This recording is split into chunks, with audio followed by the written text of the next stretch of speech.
I'll call to order the July 8th, 2026 Open Space Board of Trustees meeting. We will start with a roll call. Trustee Morgan, Here. Trustee Harmon, Here. Trustee Sarah Glenn. Do we have her on the phone? We have a Sarah online. We're just seeing if it's our Sarah. Okay. Before. Brady Robinson. Here. And then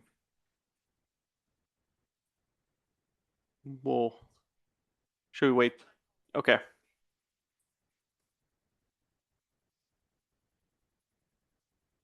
She'll be on in just a second. Okay. Yes, right. I'm here. This is Trustee Glenn.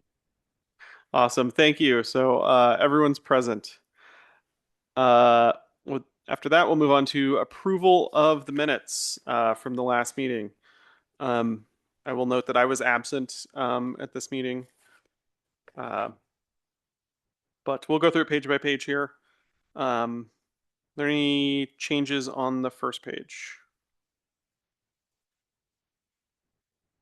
Changes on the second page? Changes on the third page? Any changes on the fourth page? All right, with that, I'll entertain a motion to approve the minutes. I'll move to approve the minutes from the June 10 meeting. I second. All right, we have a motion and a second. We'll take a vote. Trustee Sarah Glenn. Yes. Trustee Harmon Zuckerman. Yes. Trustee Morgan Lomley. Yes. And Trustee Brady Robinson. Yes. And I will recuse myself since I was absent at that meeting. So the minutes are approved. All right, what's next? Public comment for items not identified for public hearing.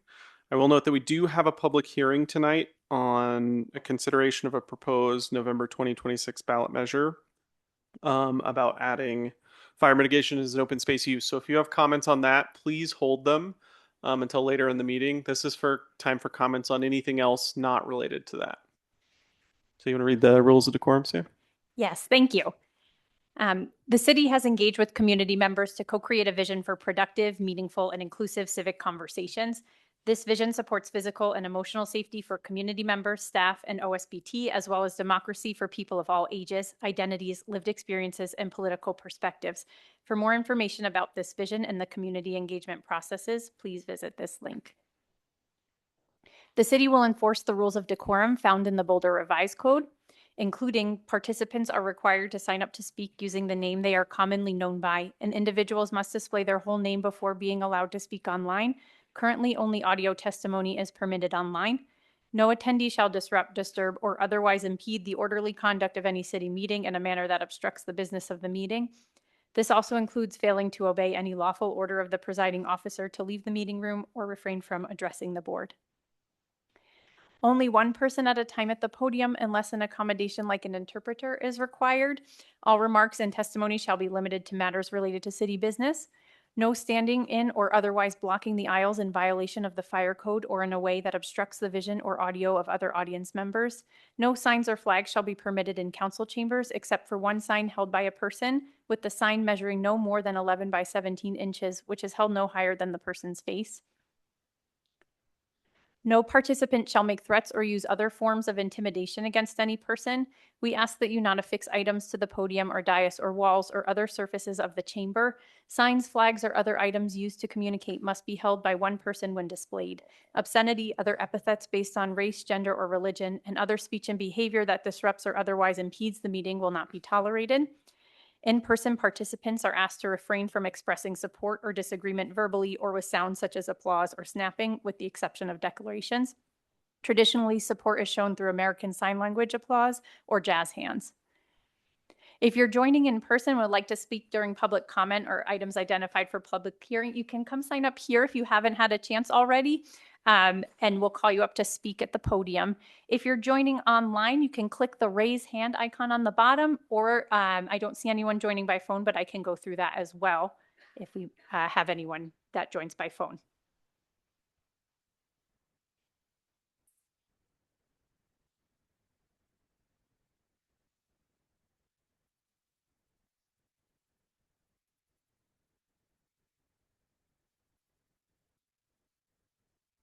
Okay, and we do have 3 people signed up to speak in advance if we want to. Okay. All right, so to start, we have Paula Palmer, followed by Alan Delamere, and then Lisa Kincannon. So Paula Palmer, I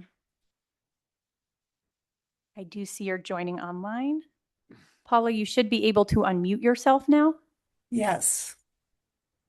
Thank you. Good evening, everyone. My name is Paula Palmer, and I'm here representing Right Relationship Boulder. I want to express some concerns with the proposed interpretive design of the Fort Chambers site that we didn't have time to mention last month. At that meeting, we heard more than a dozen people complain about OSMP's survey about whether to allow bikes on trails. They doubted that the survey sample was representative, and they asked how OSMP uses the survey results. Is it a vote or what? We have those same questions about the Fort Chambers surveys. The multiple choice questions force people to make choices among narrowly defined options.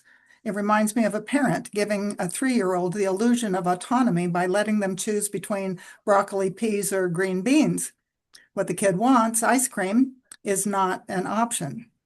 In the OSMP surveys, we aren't asked the larger, important questions, just narrow, predetermined options.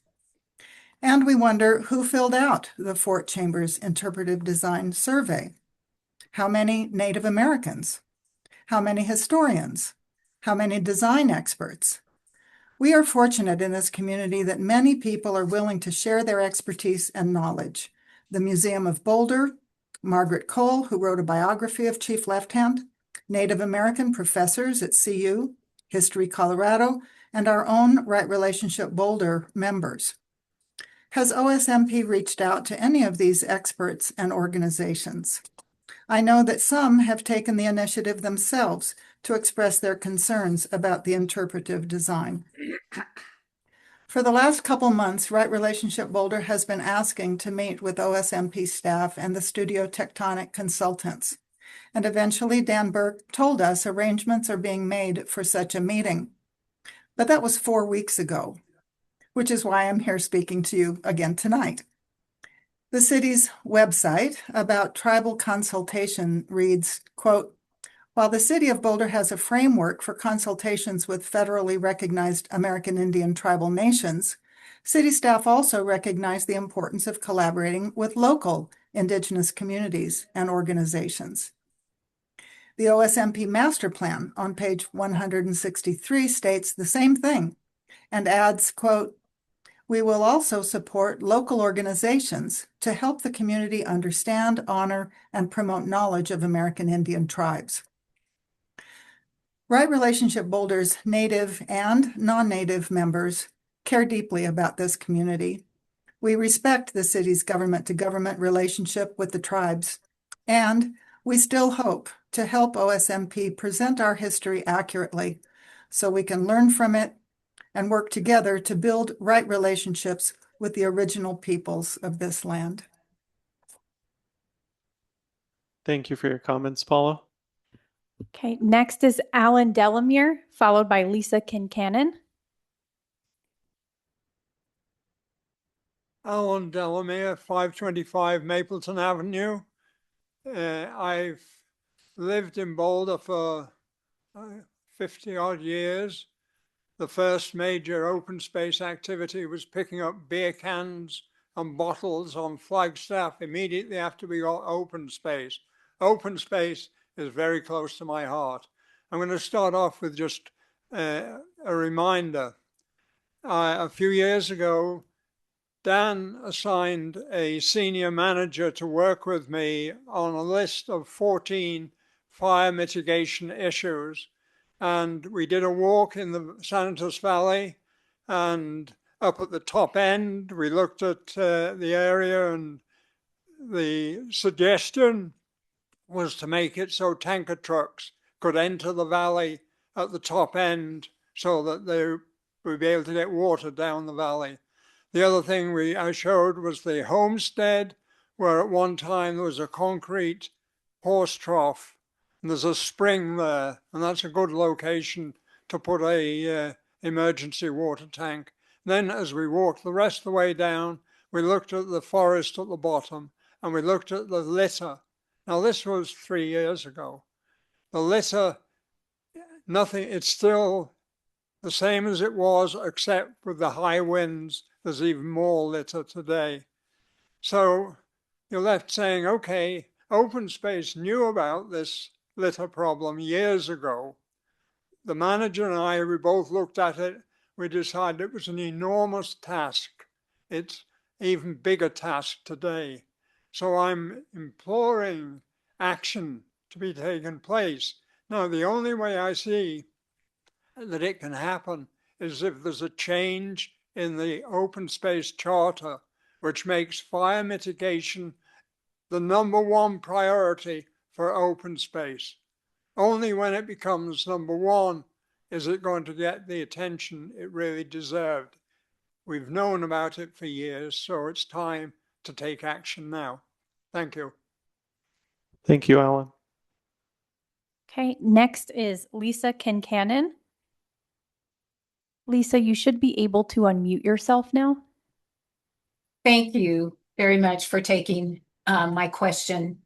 I serve as Vice President on the Shanahan Ridge 2 HOA board, and we are aware of the possible plan for Excel to replace an old infrastructure of line in our community or in the open space that abuts Shanahan Ridge 2.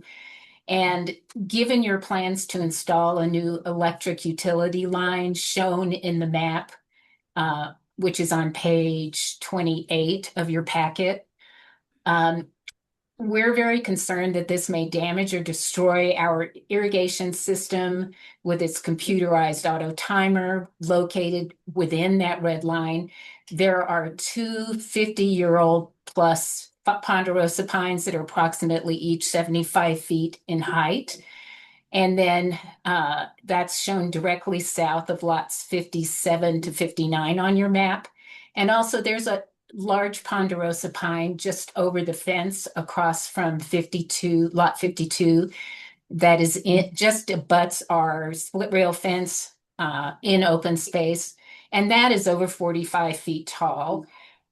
If the sprinkler system, the pine trees, our concrete walkway, which is shown on the map, the grass areas, the irrigation system, the mature pine trees, our split rail fence, grass areas, etc., are damaged, we would want to have a guarantee that Excel or their subcontractors would replace all of those areas that might be damaged. We had previous work done by Excel and its contractors on our property multiple times in the past years without any notice. And they utilized a ditch witch, which went onto our actual property. They had to take down some of our split rail fence to get into open space and then back into Shanahan Ridge 2 property.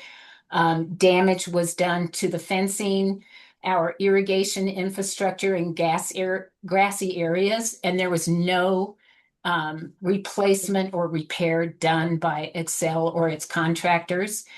And because we weren't alerted, our irrigation system and its pipes in those areas got broken, and we had a significant amount of water leak out and gush out, I should say. And we as a community ended up having to pay a significant amount of money for that water overage. So we just want to be part of this discussion and make sure we can have a happy community going forward. Thank you so much for the time.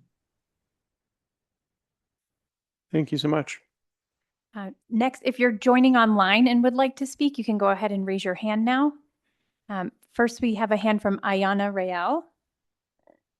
Ayana, you should be able to unmute yourself now. Can you hear me? Yes, we can. Okay, thank you. I did not prepare a speech. My name is Ayana Rael. I'm with Culture in Place that sponsored the Remembering 1864 from Fort Chambers to Sand Creek. The Future is Now at the Dairy in 2022. I was a member of the planning circle for that event. I'm also a co-founder of a whole systems and complexity lab since 1995. I'm so concerned about this tectonic studio concept plan for Four Chambers that it's very difficult to express myself. The main thing that I want to make sure that people understand is that this plan has to be stopped now. And a different approach has to be taken that really hears the voices of the people. It claims to be versed in complexity theory. It is absolutely not. It has no understanding of complexity theory. It talks about needing to interpret rather than present facts, assuming that audiences don't have the capacity to interpret. It implies that fear led to the killing and the cutting out of parts of babies and adults and elders and audiences cheering for that. This is all just silliness. We need really simple, kind energy at Four Chambers. Really simple. It's got all this silliness. I'm sorry to be, if I sound rude, but Fred Mosqueda said when he first heard about it, he said, I would plant flowers. I would just plant flowers there. I don't want to go there. Nobody I know, no Indigenous person I know who is a descendant of the people who were killed there at Sand Creek wants to go there. And yet they are so graciously participating and so ungraciously not being given what they've asked for, which is actual, real, good, workable, livable land that, according to the 1851 Treaty of Fort Laramie, they own, basically. They still own it. So I think there's a lot of goodwill behind all this activity around Fort Chambers. There's definitely goodwill.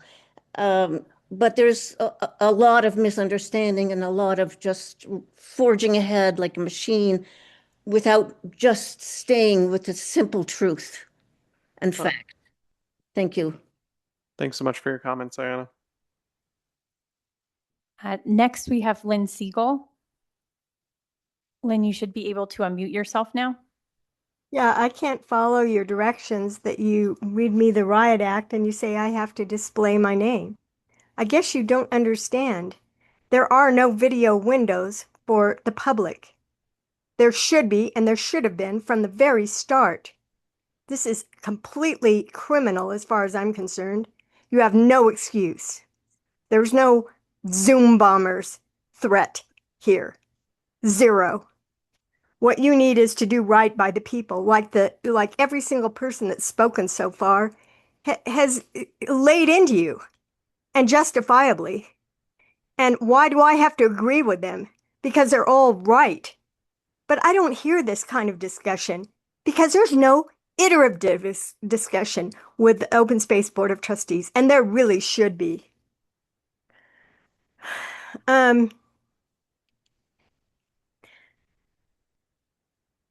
There should be more outreach to connecting rides. I went on the field trip. I could have ridden my bike there, but I had to drive my car there. Because once I got there, there was a space for me to sit in a car with someone else to go way back to the opposite end of town, a half an hour away, using expensive Trump gas, and I didn't have to drive down there.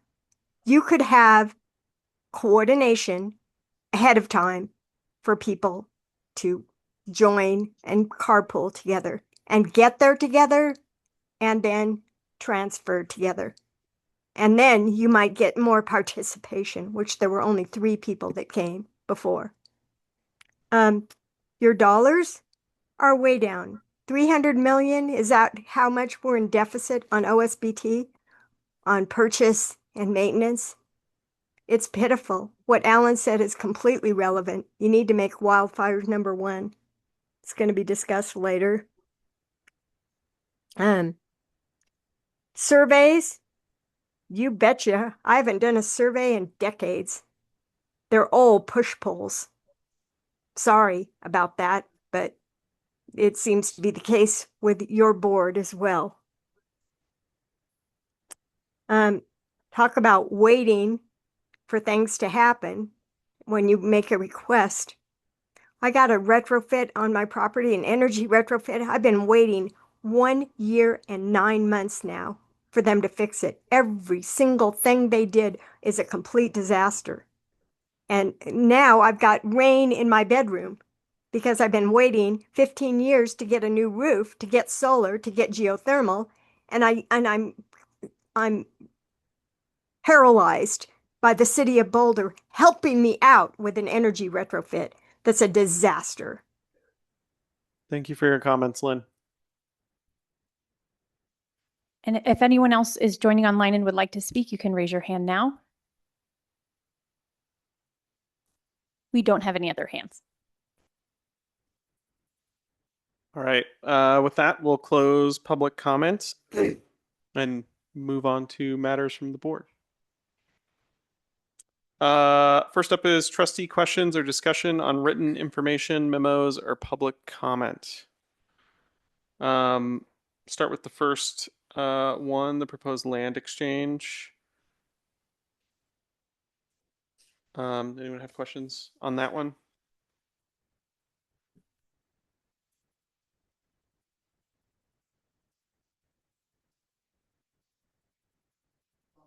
I didn't have any either. So. Okay. Second one, proposed land use agreement with Public Service Company of Colorado. Item B. May. Go for it. Has staff interacted at all with the neighborhood, the Shanahan 2 neighborhood? Just responding to, I think it was Lisa's comment. Yeah, this is an Excel project. It's not a city project. Okay. And Excel is seeking permission to utilize open space to replace that line. We have made them aware of the concerns that are coming into our office and suggest that they do connect with the folks that we're getting. So it's their project. It would be their responsibility to do that. But I would say that because they're going to be performing work on open space, that we do have an agreement that would be created for them that we'll talk about next week or at the next meeting about the restoration, about things they would be responsible for in order to make open space whole again after the project. So. Okay, thanks. And Lisa, if you're listening, hopefully that's a little bit more information and encouraging you to reach out to Excel if you haven't already.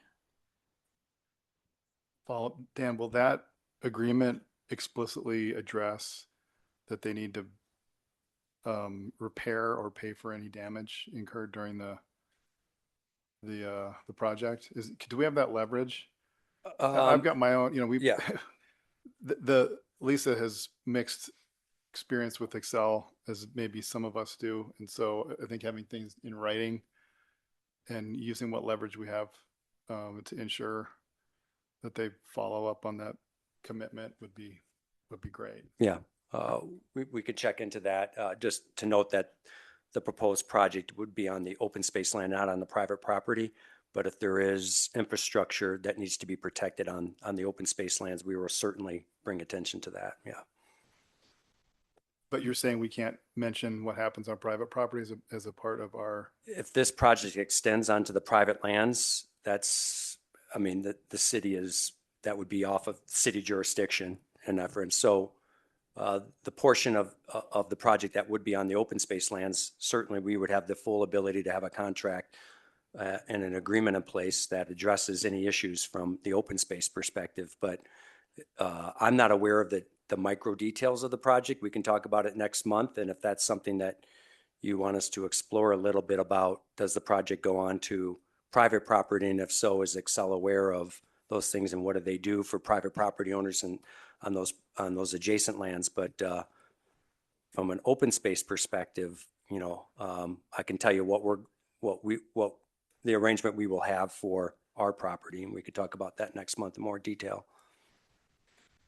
Yeah. So I guess the only thing I would add is just that if we're in a position to use some leverage, as to use Brady's term, let's say the Excel project and it ends up damaging private property in the irrigation system, and the neighbors want to do something about it, and Excel doesn't want to honor the neighbor's complaint, then the neighbor's option is sort of sue Excel in tort in the courts. Whereas if we have a contract with Excel that says, if you damage this property, then you're responsible, then the city can enforce it. The neighbors have a contract claim that they might be able to pursue, which would be easier than proving some negligence and liability and stuff like that.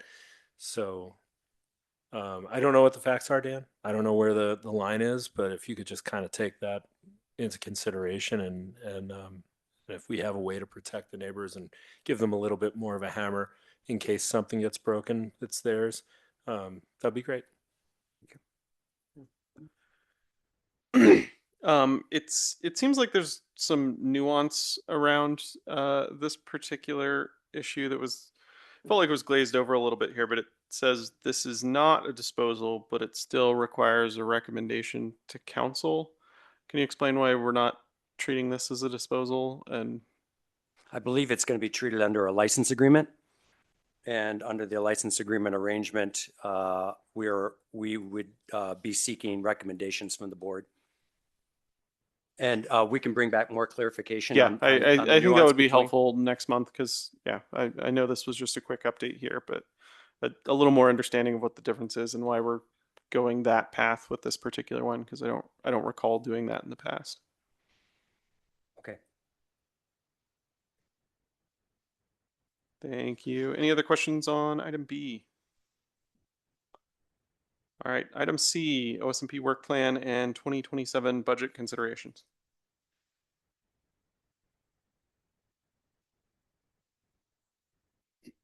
Okay, new girl here. And Dan, these aren't real questions, but when we explore it more at subsequent meetings, then the draft 2025 revenues and then the narrative after it, you describe why some of the revenues fluctuate a lot between 2024, 2025. And we don't need to go down the list, but my general question is like, is the fluctuation normal based on debt service or based on loans or things like that? Is it generally?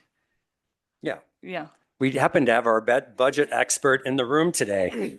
Sam McQueen, our Thank you, Senior Sam. Manager of Sorry. Business Services, also is our lead on budgets. Hi, sorry, it's just coming up to a different microphone now. Yeah, so I think we tried to call out in the memo certain categories of our revenues that would that don't typically fluctuate, and we would want to specify that. Okay. With the exception of things like construction use, motor vehicle use tax, those do fluctuate year to year. So we did want to call those out because they are a big part of our revenue source. The areas where we do have larger fluctuations, we didn't speak to those as much because I think it is pretty typical. So for Okay. things like audit, things like that, those are quite dependent on what's going on that year. And, timing of permits and things like that will also impact our construction use, our motor vehicle use, things like that. So, yeah. Great. And if there's anything in the percent change that's alarming or might be like a trend that we should think about or be aware of as you go into like 5-year, 10-year budget, I'd love to hear about that in the memos. But if something's just like last year was just different, and now, yeah, I don't feel the need to take your time to understand all that. John, that might have been. Oh, yeah, that's it for now. Thanks, John. Thank you, Sam. Thank you. Go ahead. Thanks for all this information. So we're gonna have another so-called budget touch in August. Is that correct? Yeah, 3 more upcoming, August, early September and late September. And the 4% reduction across the board, in addition to the reductions that you all were working on already, we won't get any insight into that until September. Late August, you will be getting the draft 2027 budget, and then we'll be discussing that at the early September meeting. We'll be answering any questions. You'll give us information that you want more information on, then we'll come back at later September meeting and we'll dive into it again. But we won't be discussing it in August. That's right. And do you guys want our input in that? I mean, this is going to be painful, right? A 4% cut on top of other cuts. Well, that's what we're working through, and we'll be meeting with all the other departments and our executive budget team in early August. I would describe that we're hoping to walk away with is not a big service level impacts from this exercise. Feeling pretty confident that we'll be able to come in with a balanced budget that won't result in a lot of impacts, and we will point out in memos where reductions might result in some service level impacts, but not anticipating a big difference of what you'll see us being able to do from 27 to 26 to 25, but we will certainly call them out. Harmon, any question? Oh, your mic's off. Thank you. When you think about cuts generally, I know we need to move on. Sam or Dan, do you try to trim from the top as a principle, or are we cutting programs? And I'm not implying we're cutting anything, but do we try to trim existing programs or look at what's not a core part of the mission? Yeah, I think all of it. Okay. I would say that we are starting, I think we alluded to it the last 2 years, we are beginning to trend to being a smaller organization over the next 10 years. And we want that to do incrementally and slowly as opposed to fall off the cliff. We have expiring taxes that are coming up in the 2030s. The cost of business is outpacing revenue generation, and we don't see that dramatically changing. So we have been planning for a couple of years now, and this is probably the second or third year we're in it, of what does it mean to be a smaller organization. And so for us, what that means is looking at all areas of business. We are looking at personnel expense. We're looking at non-personnel expenses. And there's a few things that we are trying to prioritize. We view our CIP program as very important. So we're trying to do all this work while maintaining a good level of CIP. But I would say that what we'll come back with more detail on is you'll notice some of that 4% cuts, for instance. We'll hit a little bit of everything, but not just one thing. Yeah. So we don't anticipate eliminating a whole work group or a program. But what you'll see is there could be a staff position or two that are vacant that we might expire.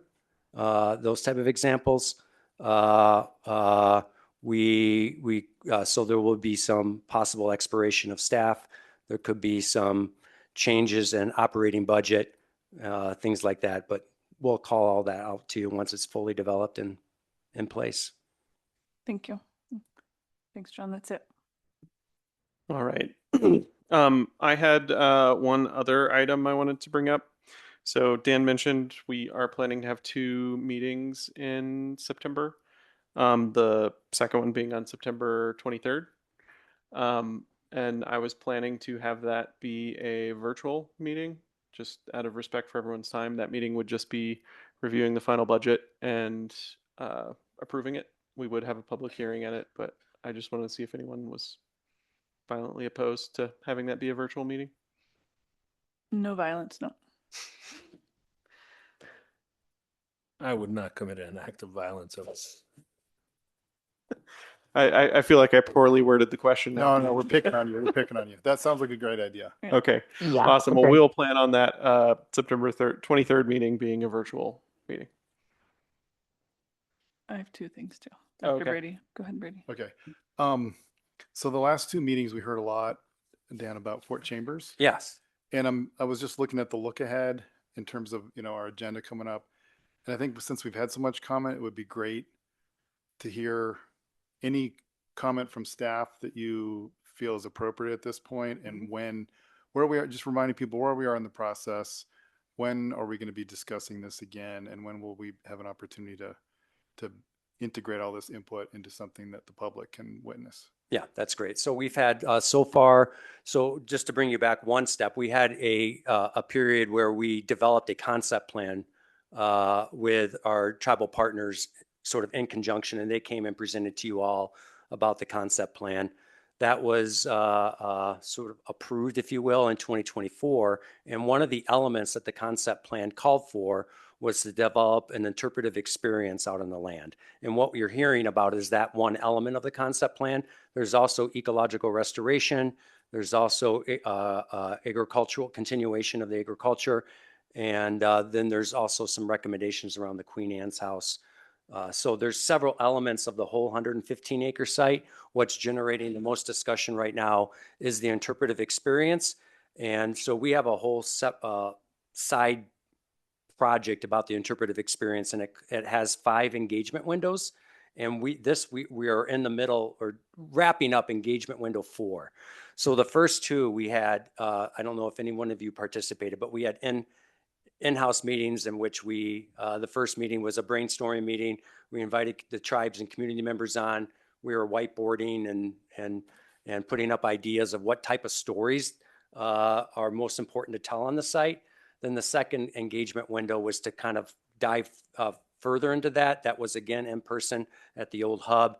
That's when tribal representatives were at tables and community members were able to rotate out and to be with a tribal member and speak. And so we've had a series of engagement. The fourth engagement window, which we're hearing about now, is we took all those ideas and we put a draft concept out there of what this interpretive experience would look like. And we're getting a lot of feedback. And some of it is critical, transparent. I think you all know that. And so what the whole project is designed today, we're taking all that feedback, including comments we got from the questionnaire. We had sessions where we had kind of they're not meet and greet, but in person, where people could come in and talk to staff about it.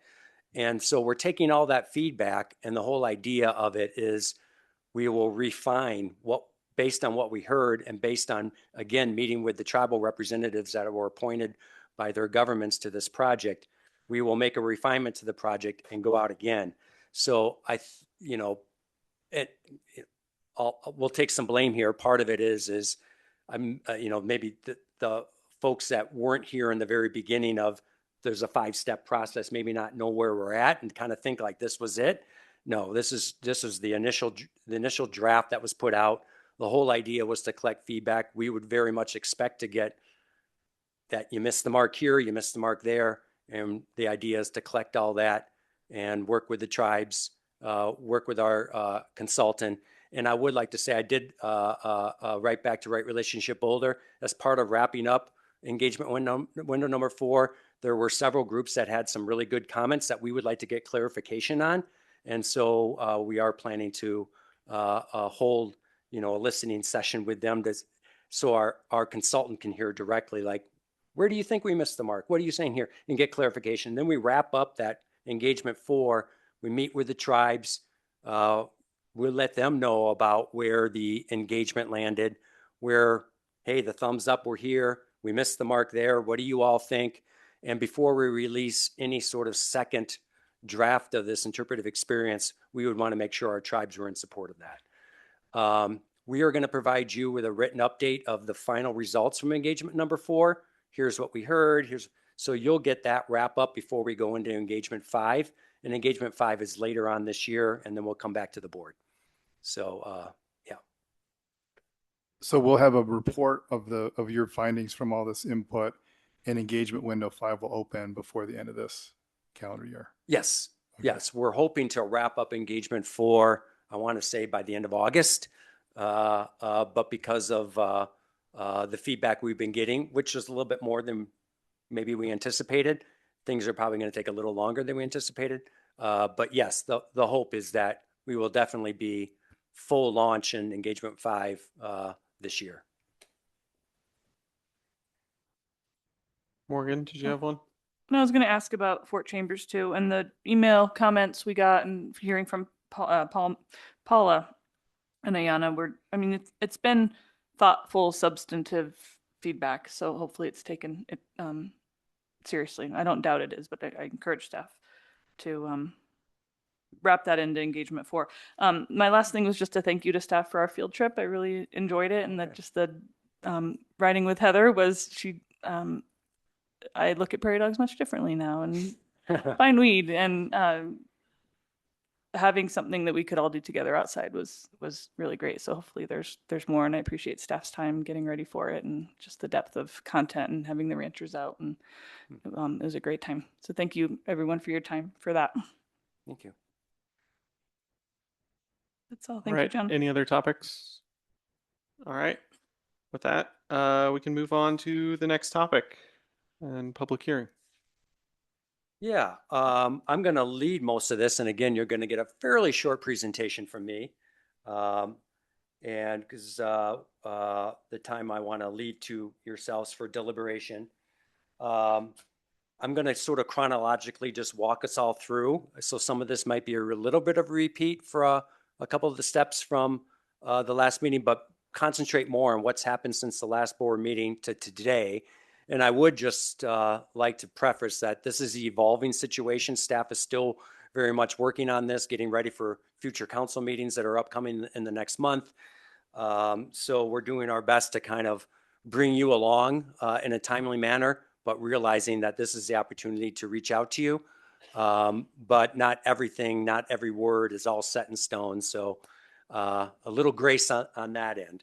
But if Leah, if you could bring up the presentation, and again, it's not beautiful, it's heavily worded, but hopefully it brings us along in terms of where we're at today. So just a reminder, this is a consideration of a proposed November 2026 ballot measure to amend Section 176 of the City Charter Open Space Purposes, or to adopt a city ordinance interpreting the charter to explicitly state that management of open space land to mitigate wildfire risk is an open space purpose. And you'll notice that that second part is a little different than what we talked about last month, but we'll go in and explain how the identification of an alternative option for council to consider has come to light. So briefly, how did we get here? As you recall from the last meeting on May 14th, next slide, City Council supported a recommendation from the Council Charter Committee to explore a charter amendment to explicitly state that wildfire mitigation is an allowable use of open space lands. We then came to this board to update them on that meeting and the action that City Council took, which was to have staff explore a charter amendment. We discussed that council direction with you all, and you all voiced support for exploration of a potential amendment and expressed a desire to provide a recommendation to council. So this is sort of our second step with you all. So between that June 10th meeting and our July 8th meeting, staff from Open Space and Mountain Parks, city manager staff, other city leadership and staff, we completed an analysis of options to be brought forward, not only for tonight, but also for the subsequent city council meetings on July 23rd and August 6th. And I'll explain a little bit of the nuance between what those two meetings are and the purpose of those. If we can have the next slide.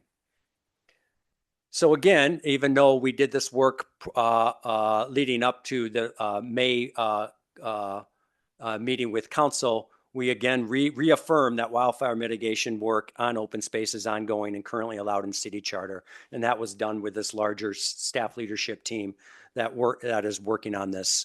So just wanted to mention that. There was nothing that came up that rose as a concern from what I told you last month. The one thing that has come to light that's a little bit new over the last month, that in lieu of a ballot initiative, staff identified an alternative approach for council consideration, and that is an adoption of a city ordinance to explicitly clarify that wildfire mitigation is allowed on open space land as an open space purpose. I'll talk a little bit about that more. Next slide. So an ordinance has several preferable natures to it that appeal to staff. I've just put a few of them here. Open space, the fact that open space already has authority in the charter and does engage in wildfire mitigation as part of its land management. There's some appeal to an ordinance rather than changing the charter on something that we feel we already have an explicit right to carry out. It avoids the public perception that we don't currently have the authority to perform this work at the ballot measure. If people are looking to amend to allow us to do wildfire work when we already can, there's some of us that have the concern that there might be a public perception that we are being hampered by our charter currently. It avoids unnecessarily reopening charter language. We all may have different opinions how often you want to open up your charter or your constitution. But if you're more in the conservative nature, is do it, when you really need to, and otherwise, see what you can do by not doing it. One of the benefits of an ordinance is it avoids having to reopen the charter. It avoids confusion of what would happen if ballot initiatives did not pass. I think there's ways around that. We would work with city leadership in the event of that happening. Again, because we're already interpreting the charter to allow wildfire mitigation. But it is an interesting conundrum if the charter goes down in flames. So just the ordinance would reduce or eliminate that risk. And there is precedent for council to clarify interpretation of charter via an ordinance. The one I'm most familiar with is in 2016, when there was a question of, do we use the disposal process if we transfer lands between open space and another city department? So right now, the charter, you could read it as saying, well, if we sold, leased, or transferred the land, the disposal comes in, but the city is the owner of the land. And in essence, in that case, the city is transferring amongst department, but the city is not transferring the land outside of the city. So there was a little bit of a conundrum there of what's it mean if open space transfers a piece of land to utilities? And that was right. And the council interpreted the ordinance to read that if we transfer lands out of the open space management purview, the city should use the disposal process in that case. So that was done through ordinance as opposed to clarifying it through a charter amendment. Dan, were e-bikes done through ordinance as well, or am I remembering that wrong in terms of classifying them as non-motorized vehicles? I think that was done through ordinance. Yes. Yeah. So yeah. That was a similar thing. That we was did not a through charter ordinance. amendment. Yes. Yeah. Yep. Next slide, please. So because we don't have council direction of these two options of how they want to pursue ordinance versus a charter amendment, we're working simultaneously on both. So the staff has developed language for charter amendment, draft language for charter amendment ballot initiative as directed by city council. And that's advance of their 7/23 meeting and their 8/6 meetings. So there'll be a memo associated with this item at both those meetings. The 7/23 meeting is a first reading of if they want to pursue a charter amendment. There'll be at least two readings, a first reading and a second reading. First readings are typically on consent, but there is a memo associated with it. So that will be the first time council will get a full breadth of staff's analysis and staff's recommendation on this. And that will also be where your recommendation will be embedded in this first reading packet. That will then transition into a second reading, which will be associated with a public hearing and a lot more, we're anticipating more in-depth discussion if the charter amendment continues to pursue past the first reading. So if council pursues an ordinance, however, in lieu of a ballot measure, there will need to be specific ordinance language that would be developed, and that will be an opportunity to bring that draft language back to you all, and you'll be re-engaged in the process through the ordinance process as opposed to the charter amendment process, if that sort of makes sense. So next slide. So we do have some proposed charter amendment language. I do really need to clarify and point out and have on record that this is draft language as the best that staff has developed to this date. It may not be completely finalized. We're preparing things for council packets. So just to give you a flavor of how staff sees an amendment working, on section 176, there's subsections A through H, and what we're anticipating is adding a section I, in which the clarifying language about clarifying wildfire mitigation work will be embedded into the proposed charter amendment.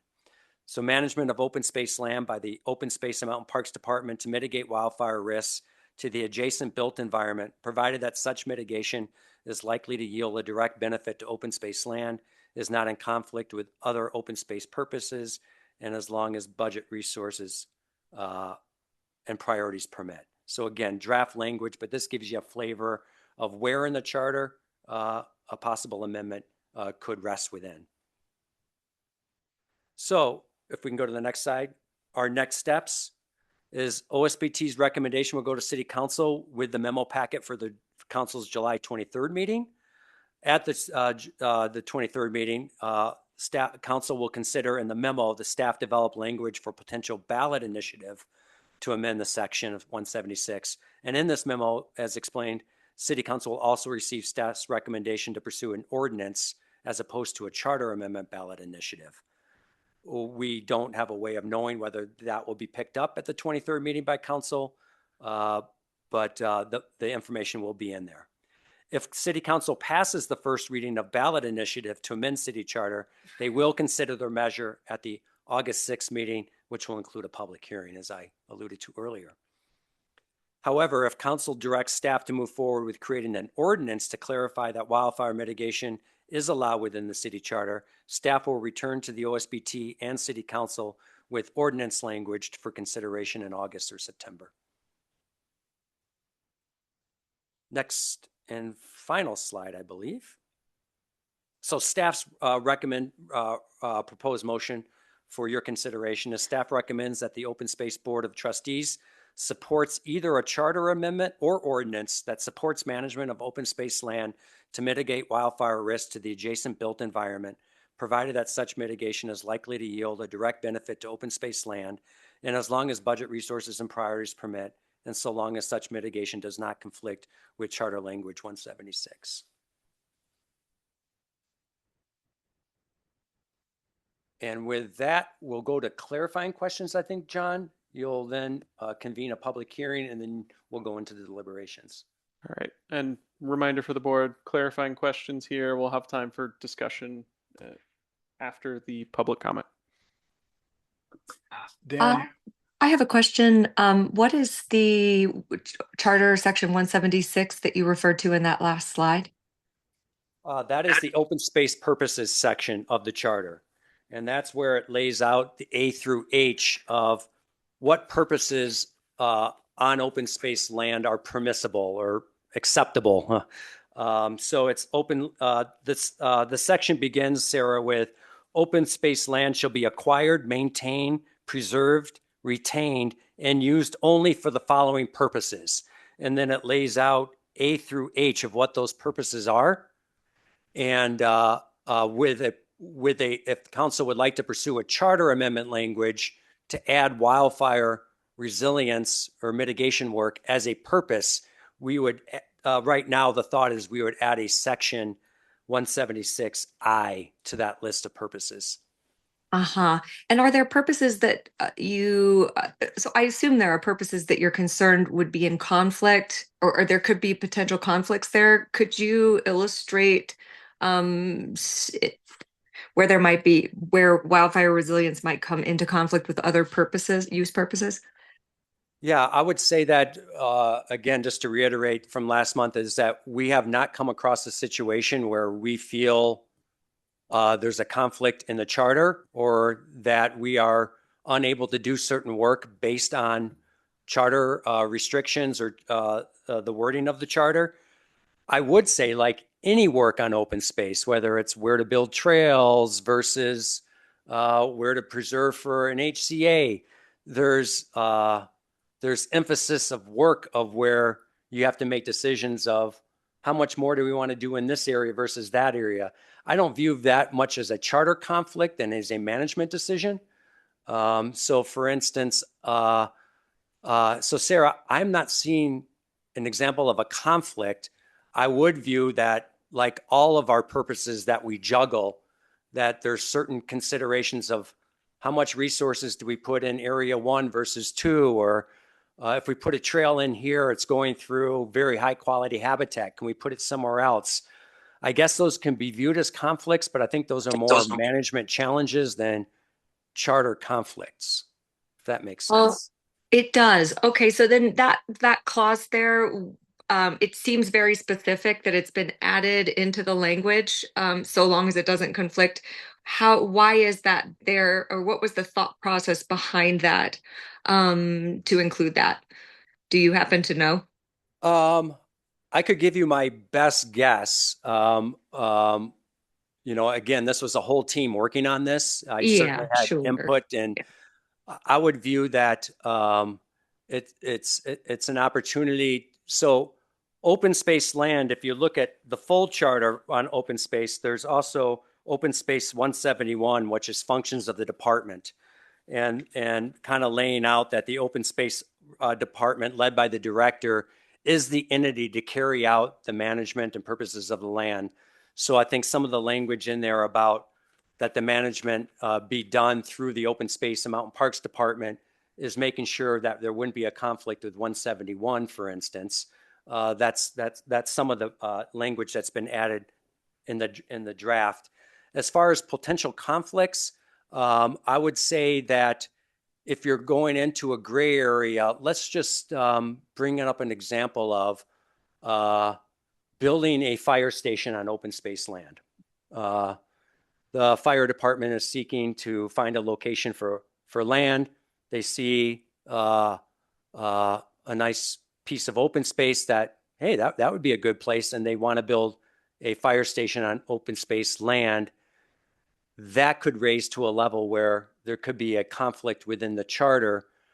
And I would point out in those examples that maybe all of us would use our litmus test and say, of course, that would move beyond what we'd want the Open Space and Mountain Parks Department to oversee and do. That's why there's section 177. I mean, in looking at 176, I think the authors of all of this anticipated that there's going to be examples where open space land might want to be used beyond what the Open Space Mountain Parks either expertise is or what the charter says it has to be used for. And in that type of an example, just like we did with the South Boulder Creek flood example, is we transfer the land to the right city department using the process through Charter Section 177, which is moving the management of that away from open space and to another city department. So that's an example. Another gray area example may be a desire to pave the first 100 feet of open space around the city. And again, is the open space department the best entity to carry out that work, maintain that work? And the answer may be no, that really ought to be transferred to another city department to do that work, because there could be inherent conflicts with managing the land for vegetation and habitat and recreation and all of that. So those are two kind of examples where there could be conflict and within the charter purposes. And when there's conflict, you kind of move on to section 177 as one avenue of resolving that. Great. Okay. Thank you very much. My last question is, I think we had discussed last time including flood, and I noticed that we're back to talking just about fire. Is there any background or history there in terms of conversations that have been had that I should be, or we should be aware of? Well, yeah, Sarah, you certainly have had your own internal OSBT discussions about that, even from late last fall. I was pointed out when you wrote the letter to council, there was discussions of, do we extend this to flood? The charter committee itself made the recommendation to city council to address the focus on wildfire resilience. Council also discussed flood, but the council charter committee's recommendation was on wildfire. So staff's analysis to this point has been specific to wildfire. If council wants to open it up, I would anticipate there would be a need to do additional analysis on whatever they wanted to open it up to. But certainly that would be the purview of council to extend it to other possible management needs the city might have. Okay, great. Thank you so much. And thank you all for letting me jump in online here. Yeah, absolutely. Thanks, Sarah. Other clarifying questions? Brady? Dan, do you see a scenario in which, I mean, what if the board here doesn't agree with the staff recommendation? It seems like there's been a few instances historically where the staff had one recommendation, the board had another. Yeah. Do you see that as a possibility here, or is this really our letter to council and you'll basically follow our lead? Could you? I would say that this, because this has been an interdepartmental work with city manager's office and really a cadre of others, that there would very much likely, if you were to deviate significantly from this, there'd probably be a staff recommendation and a board recommendation going forward. Good question. Thanks, Brady. Other clarifying questions before? Go ahead, Morgan. I mean, I still have a big one. I still don't understand the need. Has anyone said it's not allowed? Has anyone come to OSMP council or the charter committee and said, we're worried what you're doing for wildfire mitigation and is not allowed? We used the opportunity at the May study session to again reiterate that that there hasn't been a situation where we wanted to undertake something and it wasn't. I can't get in the minds of individual council members of where they, why they see the benefit and where they see it. I think obviously, and if you knew how I spend a lot of my time and our staff's time, wildfires on all of our minds. And I think, if I was a council member, I'd be looking for ways of how I could basically tell the community that we hear you, we're doing something. But I can't opine on individual council members' reasoning for why they feel like this would be an important step. I can tell you that we've clearly addressed to them, and it will be in the memo again, that we feel like our wildfire work has not run into any conflicts with our charter. Mm-hmm. Well, now I understand kind of the forward looking and just the value and memorializing that. Would this mean that you do more work? Would you think about projects differently? Would it mean more work for staff? Would it mean prioritizing projects differently? I mean, it's all hypothetical, but. Yeah,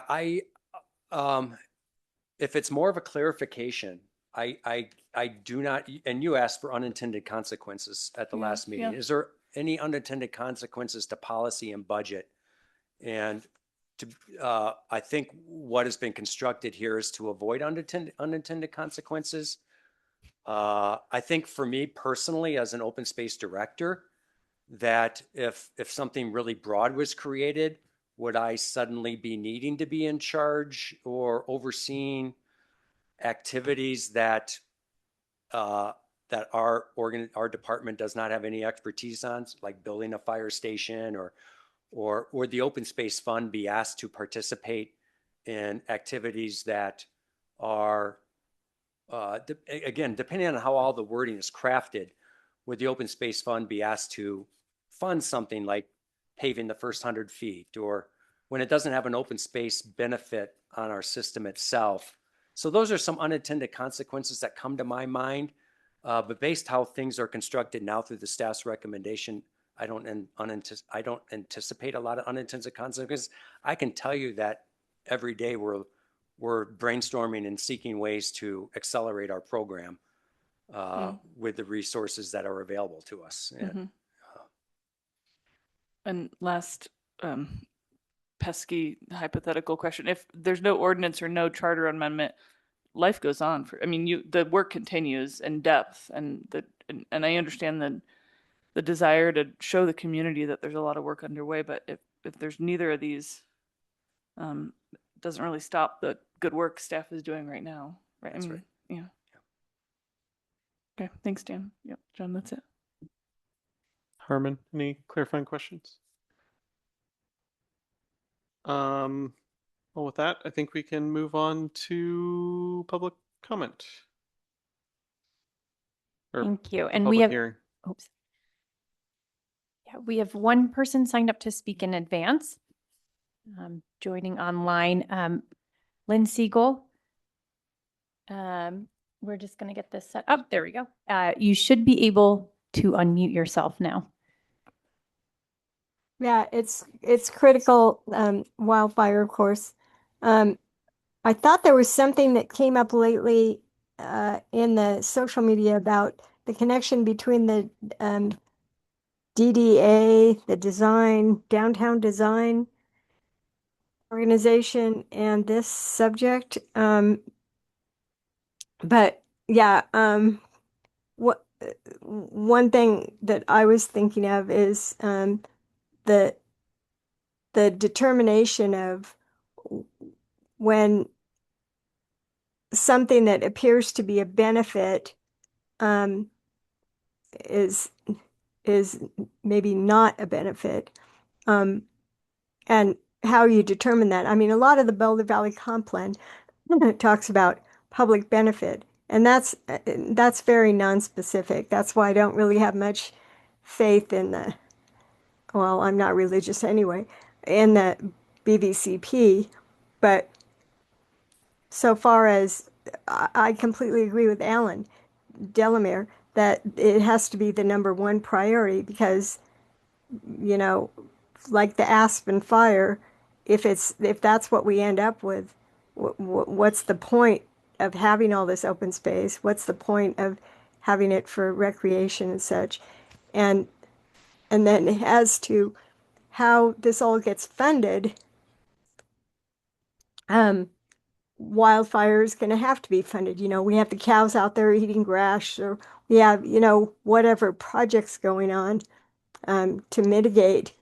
And the more people we have, and Sundance is not just for people wanting to watch a film, which I can't afford to watch because I live in Boulder, but it's all those people coming to Boulder, seeing Boulder, and coming here permanently. That's the danger of Sundance, not 2 weeks of a thing of 80 million people poured on the community, which is bad, admittedly. Like football games are bad. They're high intensive energy use at one particular time, and that's very detrimental to any community and to long-term budget issues too, for that matter.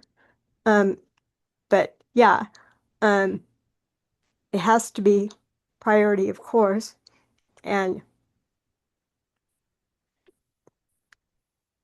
what I mean, what are we've got open space for? We're going to have more people coming for open space because we don't have a rec center for them to be at.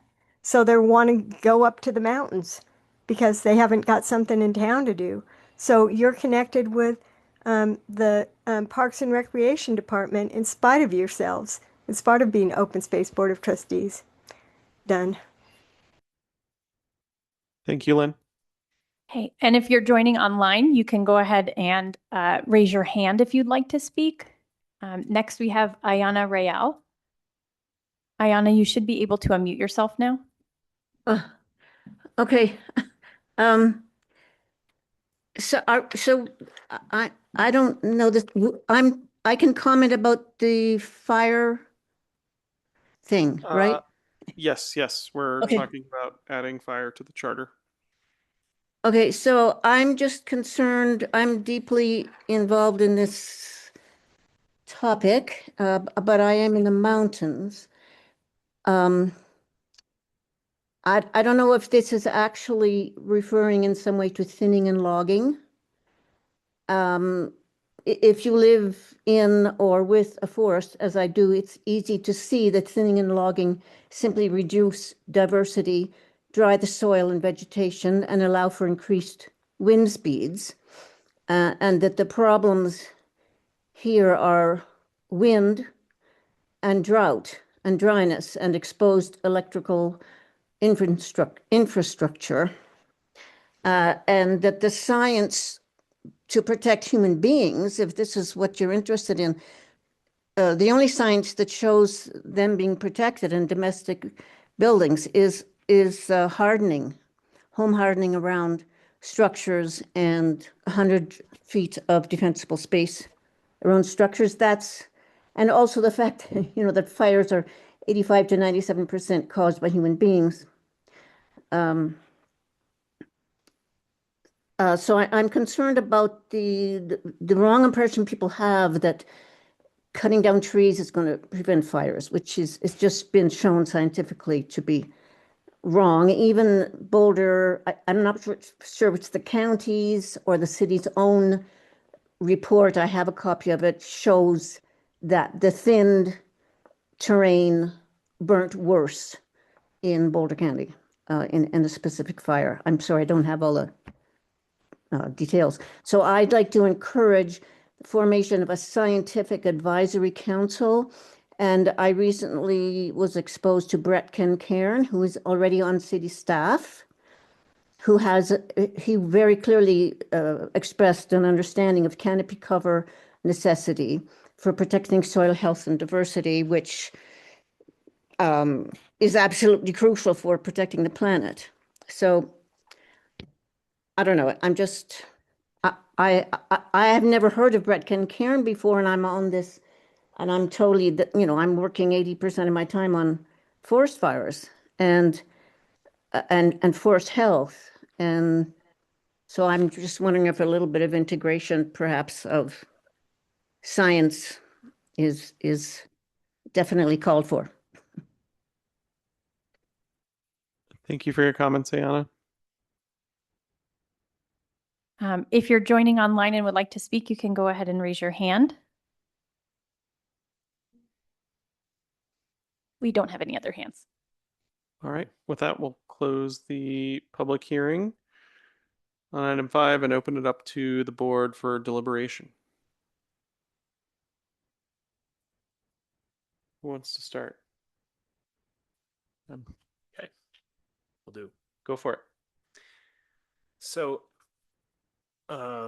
we go back in time in December when we wrote our letter to the council.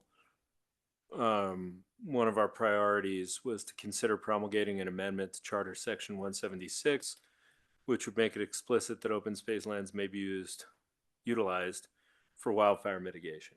That was the quote. And we did discuss flood mitigation as well as wildfire mitigation. And I think to get a 5-0 vote, we cut it back to just wildfire.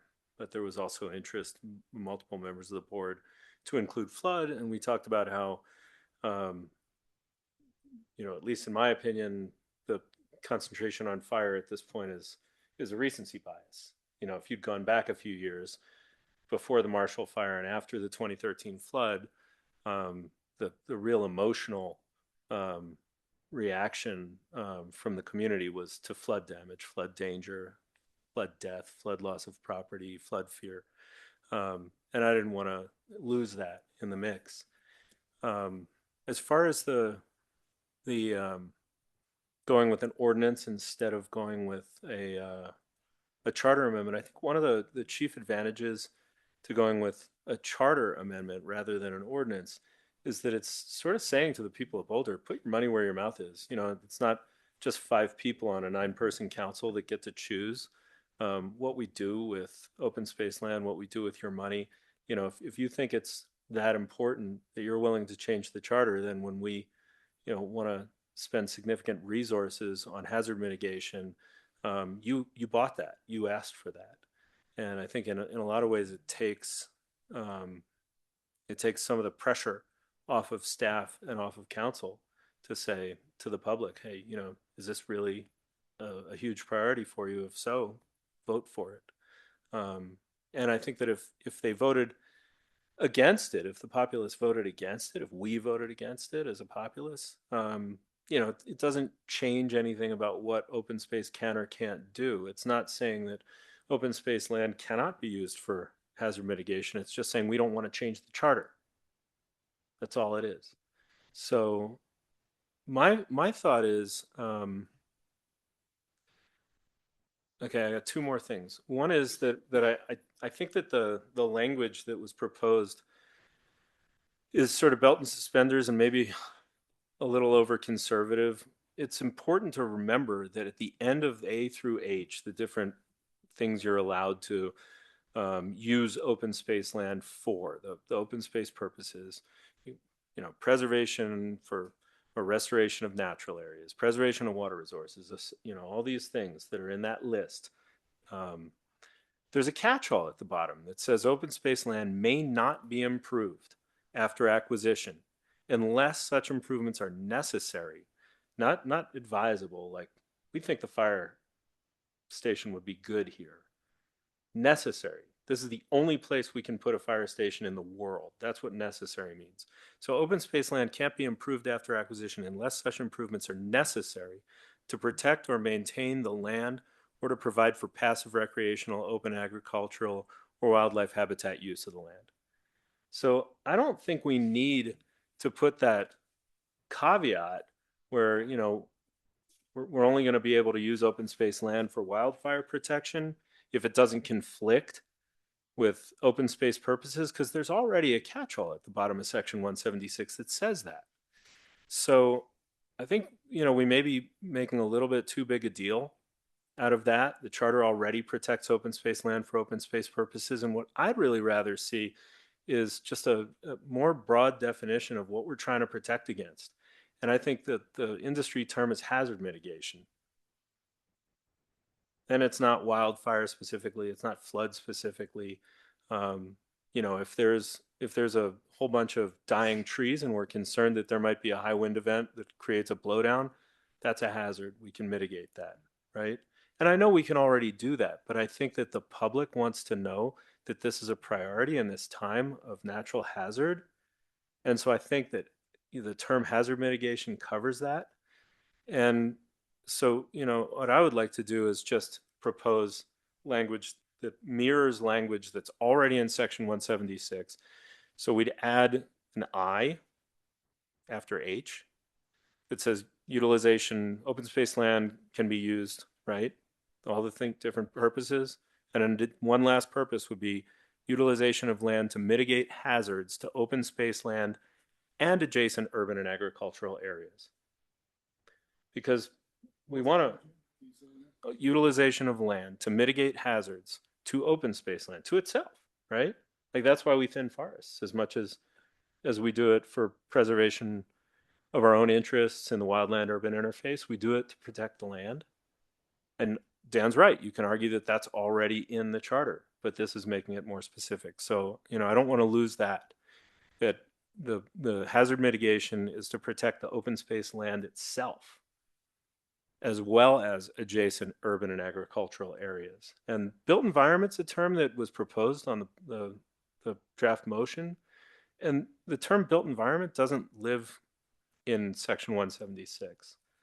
But urban areas is already in section 176 of the charter, and agricultural uses, agricultural lands already there in 176. So that's why I picked those terms, because we don't have to redefine anything, figure out what the built environment is. So anyway, that's my suggestion. In a nutshell, hazard mitigation, not wildfire and flood, or either or both. And I'll leave it at that.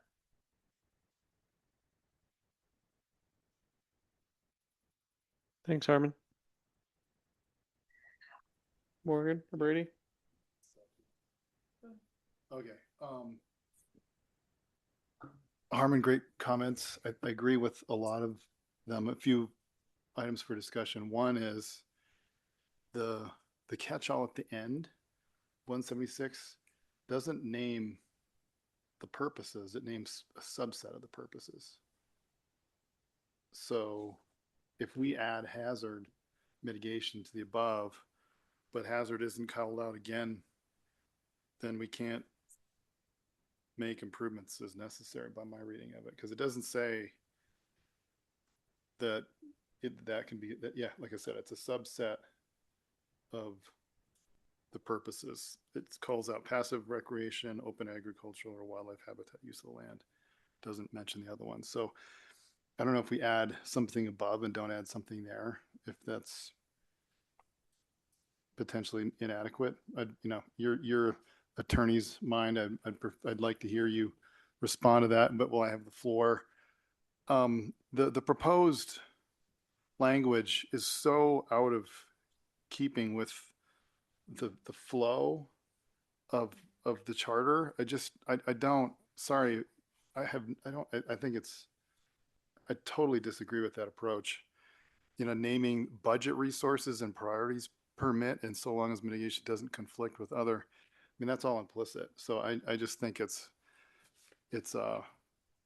just equivocal. And if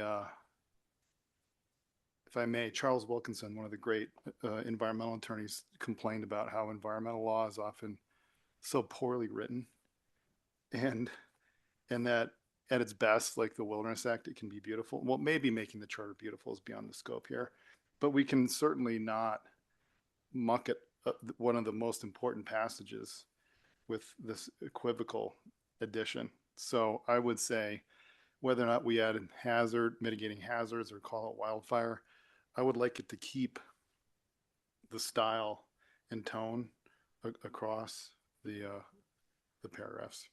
I would remind us that we're not necessarily meant to deliberate on exact language or of changes to the charter tonight.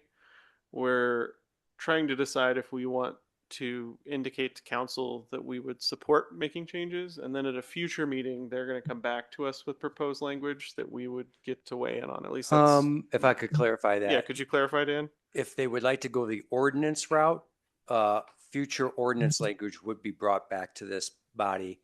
If they're going to continue on the track of pursuing a charter amendment, this is the only OSBT meeting prior to when that decision would be likely to be made. The only thing would be if they went into a third reading, but by the time you had your meeting, you'd be right in the middle of second and third reading. And so I would say, so looking at that, they could chance. pursue both, that you should be keeping in mind that the amendment thing, this is your opportunity. Okay. John, can I Yeah, give go for Brady it. the response he asked for? Yeah. Thanks.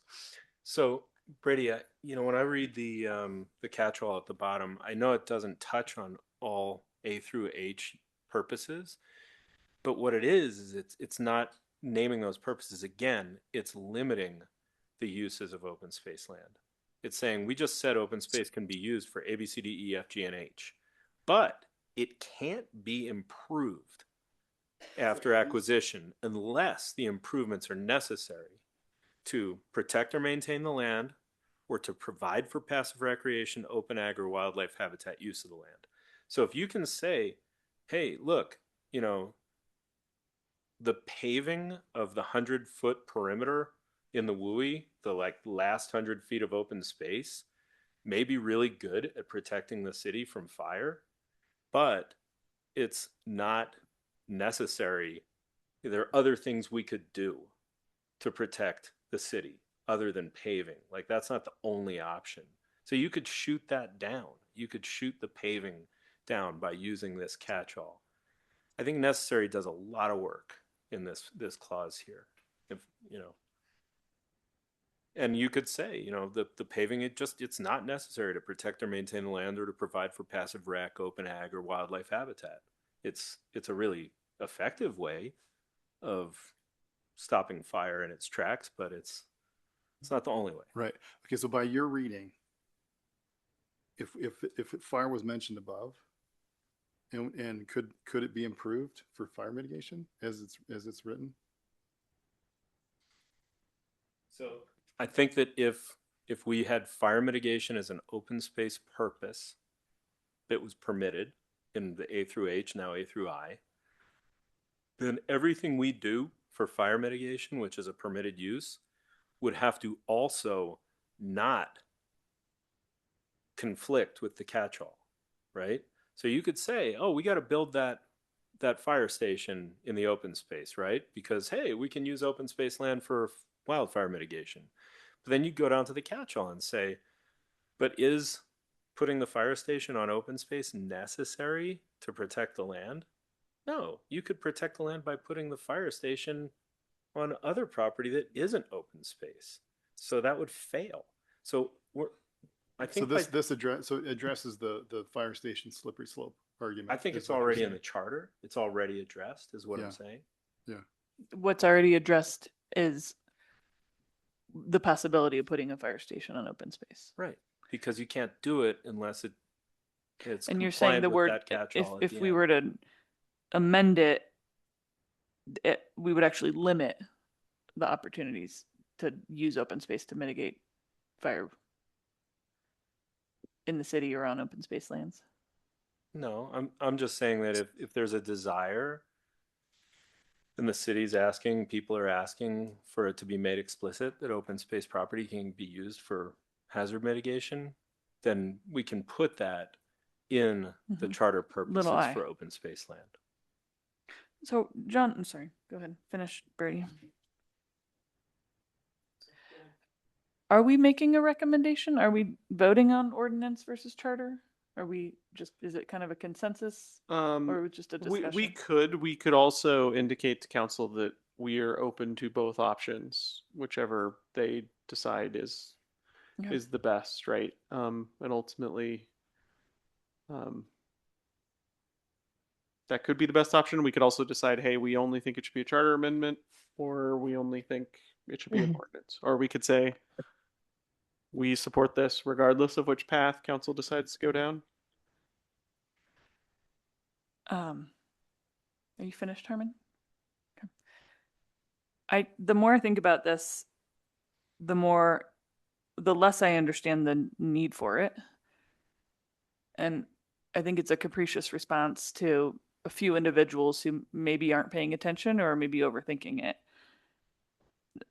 To open up the charter in response to a problem that we can't even identify, that doesn't really change anything, to me seems unnecessary. And I'm not quite sure that open space should be used to mitigate fire risk for the entire city. Like, that's a much bigger conversation. And risk management is different than hazard mitigation, and we're doing both. So it's not just limited to, it's managing the risk.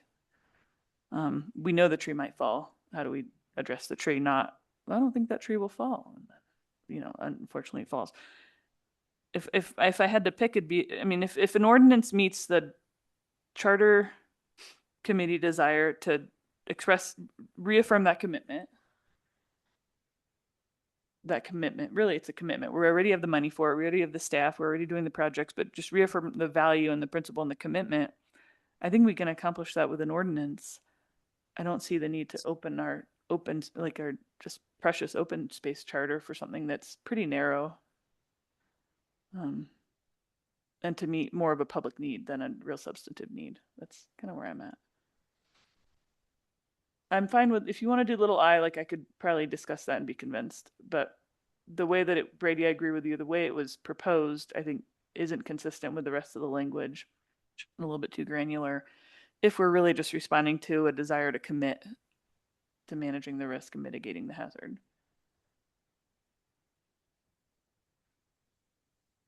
That's all. Thank you. I'll add, I've been on the board for 4+ years now, right? And ever since I started, people have been coming asking about fire mitigation and asking us to prioritize it. And, to me, putting it in the charter is us saying this is a priority for us. We're putting it in writing, right? It's like at a company, you write down your values, and it seems really silly, right? But ultimately, you're communicating to everyone that this is important for us, and we're going to work towards this. And right now, it's not written down anywhere, right? Maybe it is somewhere, right? But it's buried in some document somewhere that says, we can do this. So having it there, I think is very symbolic in a way, right? Dan says we're already doing this, we already can do this, right? But for the community, it feels symbolic that, we're going to prioritize this. And we think it's so important, in fact, that we're going to put it in the charter for open space purposes. That being said, I also had concerns with the language. I think it could be a lot shorter and sweeter than it is. There was a lot around as long as budget resources priorities permit and doesn't conflict with other language. I think that's implied. None of the other bullet points have that, as was called out. Um, I would be open to calling it hazard mitigation, but we have been asked specifically to weigh in on fire.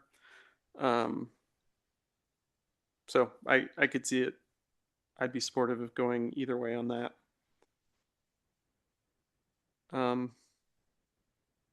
But yeah, that's my thoughts on it. If we were open to recommending both, I think based on what I've heard from folks, we could delete the starting it as long as budget resources and priorities permit. If you start scratching out there.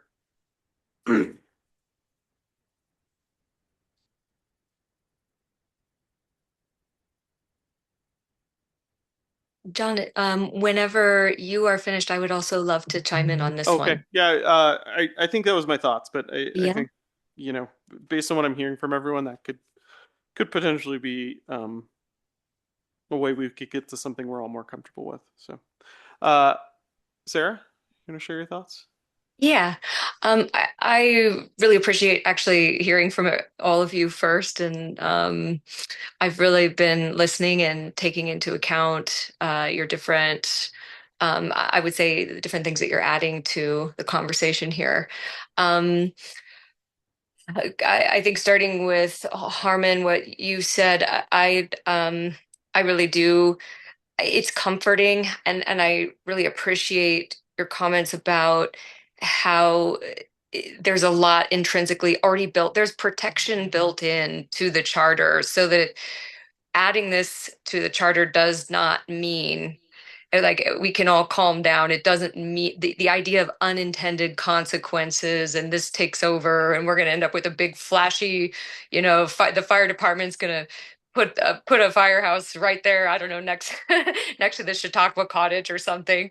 I think, and on a more serious note, one of the questions that I've had in my mind is, would this interfere with our charter purpose, our purpose to conserve the land? Because I really care about protecting this land. I feel very strongly about that.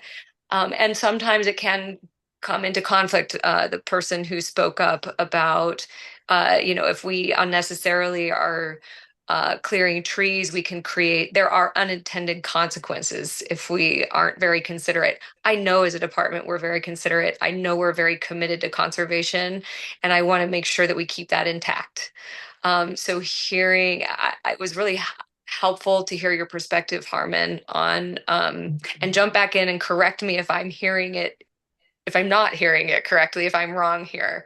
But I think this idea of unintended consequences is one of those things that could catch hold and everybody could get all up in arms about it. And so it's important for us to be clear if there are or are not unintended, if there are protections basically built into the charter. Brady, I really appreciated what I think you were piggybacking off of what Harmon said, but you used the word implicit. And I would, even if we're not here to pick the language apart, I think we've got some language in here that is just totally sort of unnecessary. And I don't know, like when I was asking the question earlier about would this be at odds with any other purpose? I guess it feels to me when we say that, when we use that phrase, it automatically sets fire resilience or fire mitigation up as something that is separate from our purposes. And I guess what I feel excited about and would like to actually, I believe should happen, is that in addition to recreation and agriculture and conservation, I do believe that fire and flood or hazard mitigation should be implicitly stated as what we are up to here with Boulder Open Space. When this charter was created, we lived in a very different climate reality. And I think we need to get up to speed with the times.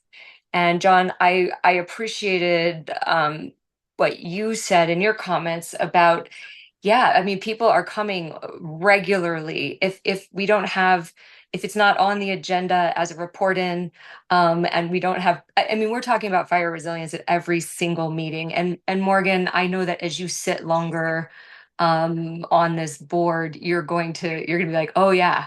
Uh, this is one of those conversations where we do have people lining up to step up and speak. And when the public feels that we aren't doing enough, we hear about it right away. And I know that, you know, we all share just a concern within the department. It's not just coming from the public. We care very, very much about this. Um, and the only thing I think that I would say that's so directly, Morgan, what you had said there, I don't totally, I don't think we're in total alignment about this is something that's already being managed and taken care of and budgeted for and programmed for. Um, and I say that cautiously because I know that Dan, Dan, like the last thing Dan wants is anyone implying that we aren't doing everything we possibly can for fire. I know that within the department, with the budgets we have as they're currently written, we are doing a lot. I do believe that there is more that we can and want to do, and I see real value in adding this to our charter because it does. And also we're just not, we don't get to add this to the charter. We're putting it up to a vote. And I do think we should let the public vote about this. So I'll wrap my comments. I am just kind of not interested in having an ordinance. I think that the idea is to, you know, of putting this in the charter. I think it has meaning, and it's not just about public perception. I think it's about our identity as a department. It's an identity that we've already been fully claiming, and I would like to claim it even further by putting it up for a vote to the public. And if our city, if the people in the city agree, then we can own it even more. And so long as those protections, we feel that they are in place in the charter and we are not um, coming into direct conflict with our conservation, our duty to conserve the land. So I'll stop there. And I would love to hear from you, Harmon, on that one piece about the protections, as because I know you're an attorney, and I would love to hear your thoughts on that, just to confirm if I'm hearing you correctly. Sarah, can you just ask me that question again? What protections are you talking about? Are we back to that catch-all phrase at the bottom, or what? Yeah. Yeah, like unintended consequences here. Or coming into conflict. I mean, we're already making decisions about fire resilience, and we're not feeling like there's a ton of conflict. It feels like it's all in alignment with everything else that we care about and that we're charged to do. But is there any way that this could suddenly take over and we are just popping, I'm picturing Monopoly, like we pop up a bunch of firehouses all over the place, or we pave the strip, you know, like uh, the, but we get to make those decisions later, even if this goes up for a vote and ends up in the charter, correct? Like this isn't just saying that fire resilience is going to take over and be the only thing it's always the only priority over everything else. Yeah, no, the way I'd answer it is that if you look at the purposes that open space land can be used for today under the charter, and I don't mean that we can't use it for wildfire protection right now, because obviously we can and we are, but what the charter says is that the purposes of open space land include things like preserving and restoring natural areas and geologic formations and spectacular historically important scientifically valuable places, and preserving water resources, and preserving land for passive recreational use like hiking, preserving of ag uses and ag production. And then we get the utilization section, utilization of land for shaping the development of the city, limiting urban sprawl, disciplining growth, right? We've already pretty much done that part, but it's still in the charter, and it's in the charter twice because the next one is utilization of non-urban land for spatial definition of urban areas, which I'm kind of struggling to see how that's much different than the one I just read before it. Utilization of land to prevent encroachment on floodplains. Good idea, right? We don't want people building stuff in floodplains. And then preserving land for aesthetic or passive recreational value and quality of life. So if we have all these good reasons why we're supposed to be using our open space land, and we just add hazard protection to it, I think that fits, right? These are the things that we have this open space land for. And all that does is it puts hazard protection and hazard mitigation in the same bucket of uses that all those other ones I just read are in. And all of them are limited by the requirement that they don't involve improvements that conflict with our open space values. So it says we can have hiking trails, but does that mean that we build hiking trails willy-nilly all over the city of Boulder and Boulder County in our open space lands because the charter says we can build hiking trails? No, we deeply study every hiking trail that gets proposed. You know, Blue Sky took 8 years from concept to ribbon cutting, right? So when you say, like, are we opening up a Pandora's box? What are the unintended consequences? I don't think we have to worry about that because all of these other open space purposes have to be taken and squeezed through that gauntlet of does it meet the open space purposes before we do any improvements. So that's where I'd put it. And I just think that, you know, if the community is asking for wildfire and I would say flood protection or just hazard protection as being something that the open space department is, you know, meant to think about under the charter, then we should put it up to a vote for them. And again, I think that if they vote yes, then they're buying it. And when I say they, I mean we. I'm a citizen of the city of Boulder. And if we say no, it doesn't mean we're saying that open space isn't allowed to do wildfire management. It just says that's not a enumerated purpose for open space land. So I'm not worried about that eventuality either. Um, one other thing I will add is that I feel like if we leave off either of the options, it may be interpreted as us not supporting that option.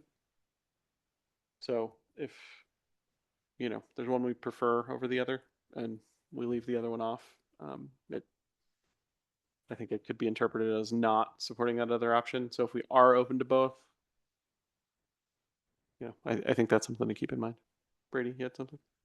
Yeah, I mean, I think reasonable minds can and are actively disagreeing on this. And I think your point, like, why are we doing this?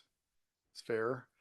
For whatever reason, there's energy for this right now. Council seems to want to do it.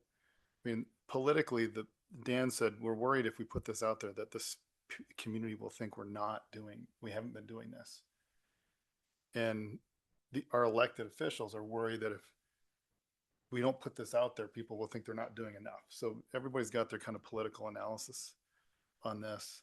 I like the idea of it in the charter. There's a lot of stuff in there. I think it does give. It means we're going to talk about it in every future OSBT is going to be talking about it when they talk about 176. I think it does make it more of a priority in the budget. I think that's why staff have put the budget issue in there to try to protect this from, you know, becoming basically by being in the charter, it somehow monopolizing other parts of the budget to an extent that they don't want to. I think that's why it's in there. This all being said, the more I think about it, there's a moment where the community and the council are interested in this. This is our opportunity to weigh in. If we think this is a lousy idea, we should say so. I think it's a good idea on balance. I like the idea that this is an enumerated use. I like the idea that it's simple. And the one thing I think about in terms of hazard mitigation, that language, it's a nice catch-all, but this is going to go in front of the public. They're not thinking about hazards. They're thinking about fire. And recently they've been thinking about flood.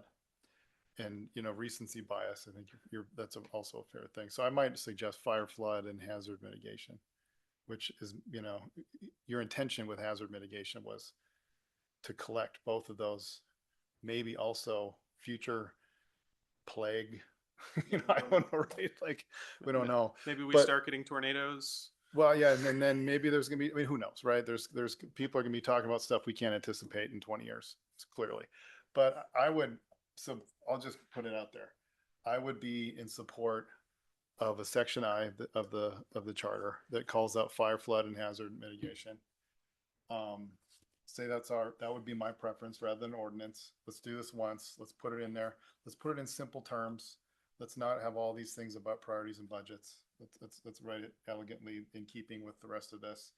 And Harmon's excellent points about how, there's other provisions, not just cultural, but actually in the charter that keeps the fire station slippery slope argument from coming to pass, or the 100-meter asphalt coming to pass. So I don't know if this is a motion. I should probably make it into a motion, but I'll just say for me, that's where I'm landing. John, I sent Leah draft language. She could put it up if you want. She Yeah. could put it up and then we could kick it around. Yeah, I think at this point we need to see some language, unless anyone has other thoughts or questions. So the one at the bottom is what I'm proposing. And if, Brady's suggestion would just be to mitigate fire, flood, and other hazards, I guess, right, Brady? Yeah. Which I could sign on to. So if you look at I'm going to just sell this language to you for a sec. If you look at the other purposes, they all start with either preservation or utilization of land. So the preservation ones talk about specific things that are meant to be preserved, like ag uses, passive rec, water. And all the utilization ones talk about how we want to use land. And so, I thought about, like, you want to go real elegant, you could just have, the language says open space land shall be acquired, maintained, preserved, retained, and used only for the following purposes. Fire, flood, and other hazard mitigation, period. Right? But that would be kind of terse and clipped compared to all the other ones, which talk about the why. And so that's why I added in the draft language to open space land and adjacent urban and ag areas. So that's my explanation. Am I looking at the right thing here relative to what you just said, Harmon? We're all looking at the same thing, move to open space board of trustees to support either a charter amendment or ordinance. That's Yeah, but what we're talking about is the I language at the bottom. The okay. top Okay. is the staff recommendation. The bottom I, if I'm reading this correctly, is Harmon's draft language. And one of the things is whether or not we add fire, flood, and other hazards in between mitigate and hazards. I like what you said about that, Brady, about just call it fire, flood, and hazard mitigation, or mitigating fire, flood, and hazards. Hopefully we don't have tornadoes here, but but if we're gonna if we're gonna put this up for a vote and change the charter, I think we definitely need to be comprehensive and not leave out. I think it would be silly. I guess that word's coming up in this meeting, but I do actually think it'd be really silly to leave out flood, specifically, but also other hazards that could potentially show up. And I do like this. I like this placement. I'm proposing that we place it here, and yeah. Sorry, Sarah. No, that's okay. That was it. That was all I was gonna say. Okay. And so, Harmon, I think what you're saying here is we're actually proposing some specific language that we would support in the charter, which is kind of not part of the original wording of the recommendation.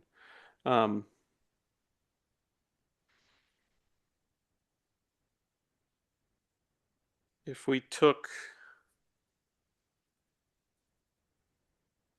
do you think we need some language like this ahead of that, and then say we'd support the following language? Yeah, I think something like that. You could say staff recommends that the open space board of trustees.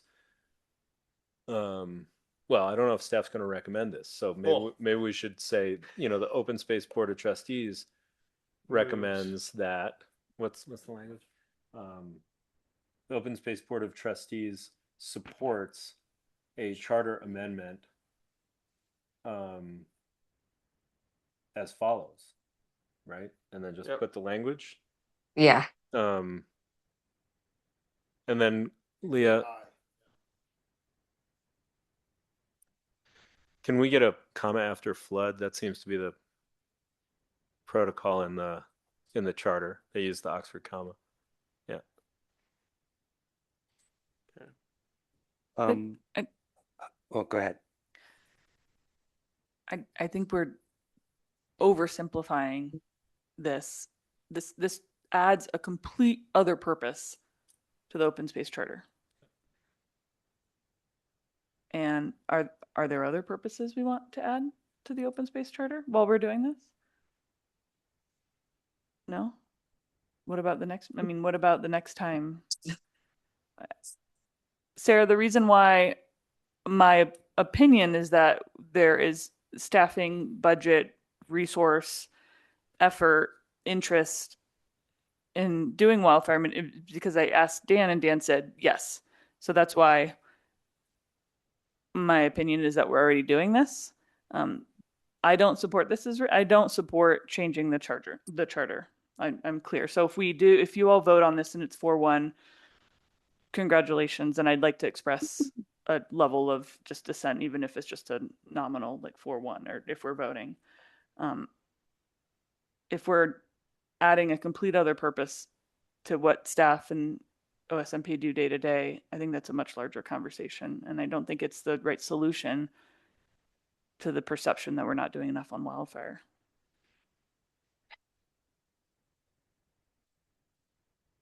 So do we want to make a motion to move this forward and vote on this now, or do we need to keep, should we have more of a dialogue about it? What do you guys all, I'm not sitting there with you in person, so all I can see on the screen is this in writing. So I don't have any body language to go off of. One more thought before we kind of go down that path. If we move this forward, is this going to imply to council that we're not supportive of a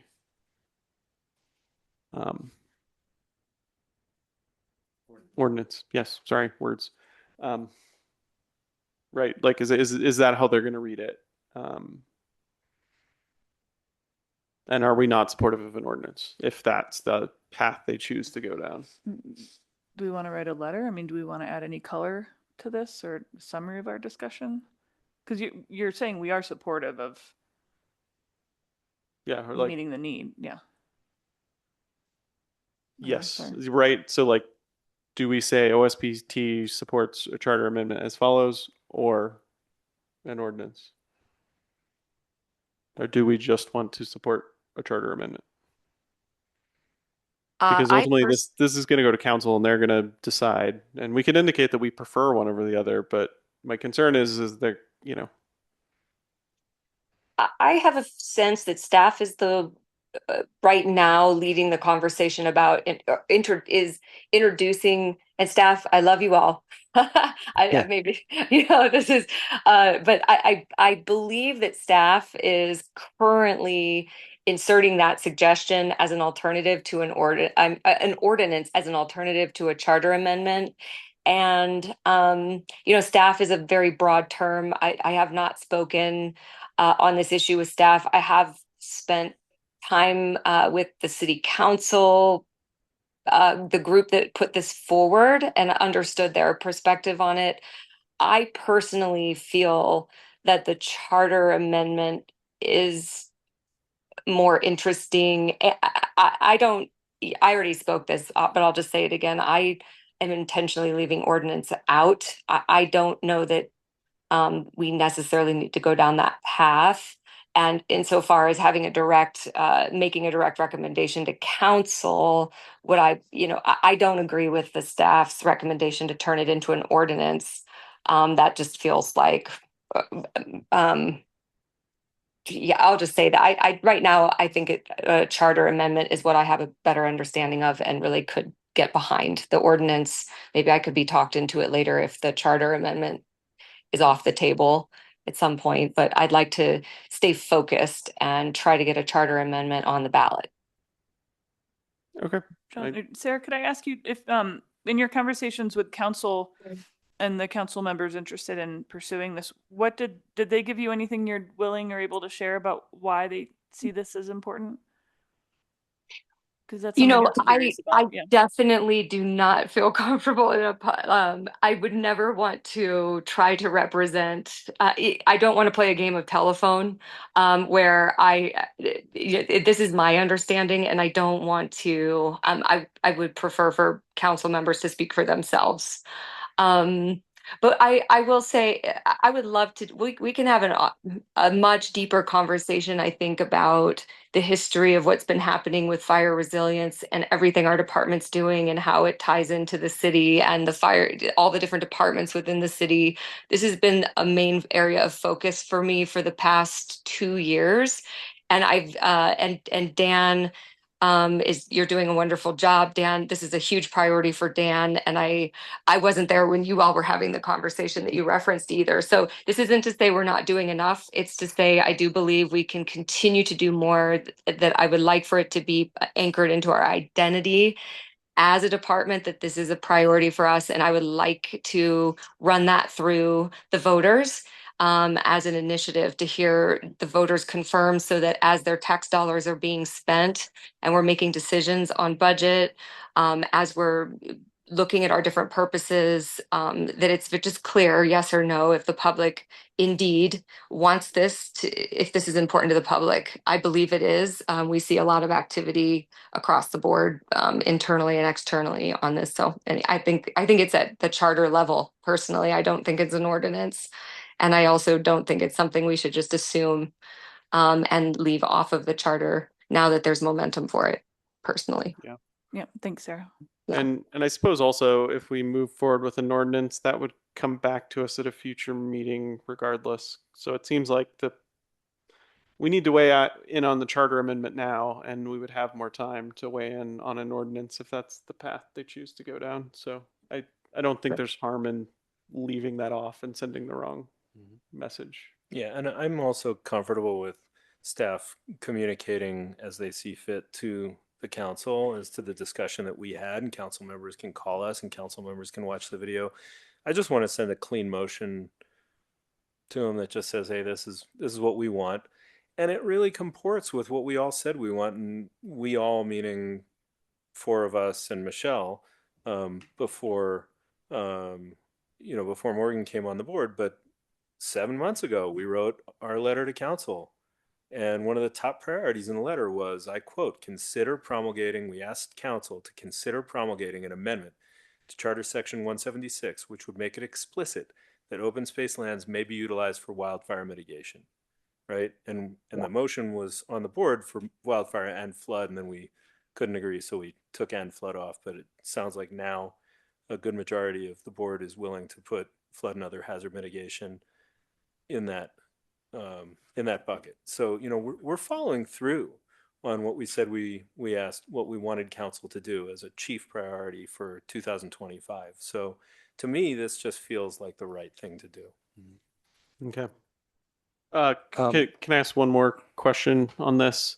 The way it's currently written implies we support this specific language. Is that the way we want to present it, or would we rather say language such as the following? Or do we want to be more specific with our recommendation? Specific? I mean, I think we should vote on that. Okay. I agree, and if I may, Go for it. I think good boards don't always agree, and you should definitely vote your conscience, but I just want to make a little bit of a case, if I may. This is not a new purpose. My reading of the budget is fire is like $3.7 million of our current budget, fire mitigation activities. Yeah, 4.7 will be going up next year. 4.7 going up. So we're already doing that.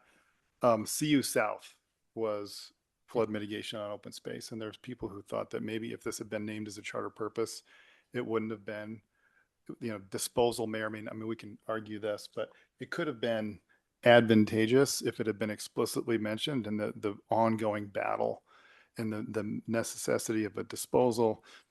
That could have been different potentially. Another concern, and part of the reason why I think Harmon Before Flood was a little bit controversial, was there was a worry that we'd be poking the bear, and that by including flood, people who didn't like or don't like what's going on at CU South would see this as yet another kind of underhanded move to make things like that possible, right? So anyway, this is all to say these are not new purposes. In some ways, this is the charter kind of following where staff and budget and activities have been going. This names it. This could give future councils and OSBTs the cover to make good management decisions. And so I support it. I like it being clean.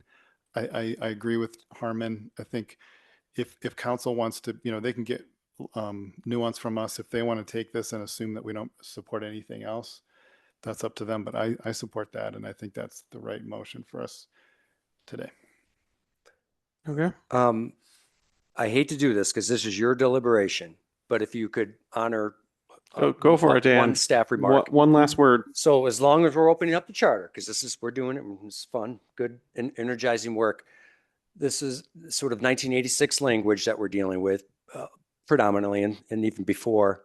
The word preservation is sprinkled all over. Whether or not the preservation word means the same thing as it does now as it did then, would we use that same word? Utilization is a word that I've never really appreciated and liked that much within the charter. I prefer management of land because that's what we're here to do. We're here to manage the open space land, the open space system. That's why there's a department. The term utilization to me tends to think that somebody would else come in and utilize our land for a purpose. And as long as we could show some ancillary benefits to open space, but more importantly to the outside, we can utilize the land for that purpose. If I was in your chair, that would be a thing. Is would management of land to mitigate wildfire be more in scope with what we do as a department? So that's nice. I love that, Dan. Yeah, that's a really so I good, would change important that point. word Yeah. to management, and I'm ready to make a motion on that unless people have. I have a question. Yeah. And I know there may be getting some impatience here, but I think that's important. By saying management, does that make it less explicit that we could? What's the difference between utilization and management? Yeah, I have some concerns around that as well, right? Like sometimes to mitigate wildfires, maybe we need to build a fire station. That then triggers 177 to dispose of it to build a fire station. That might mean we need to do flood mitigation. That would trigger 177 to dispose of the land because we don't want to manage a high hazard flood dam, right? Like I don't think we want the open space. And management to me reads that we would potentially manage a fire station or a high hazard flood dam, and utilization reads a little different to me, where it's like this land could be disposed of to build those facilities. This land could be managed, and management falls under utilization in my mind.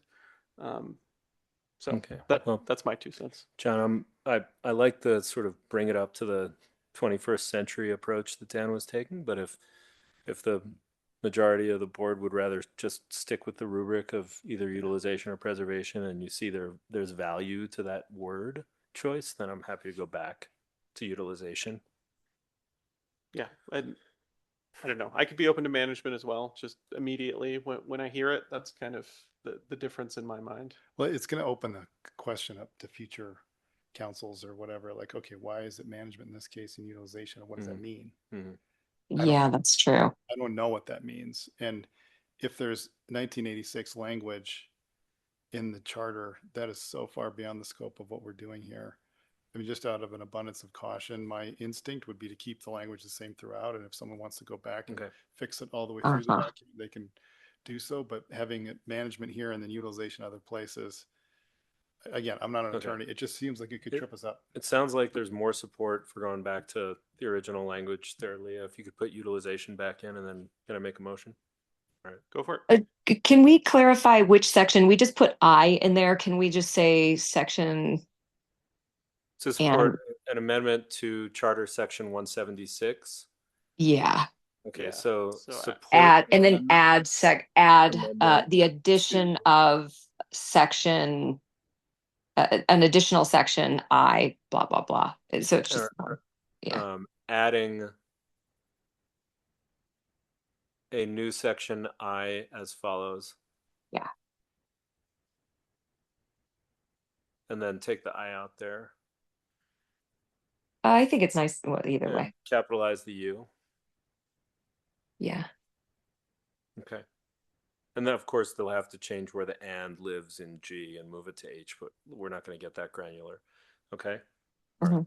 Great. So I move that the Open Space Board of Trustees support, you take out two.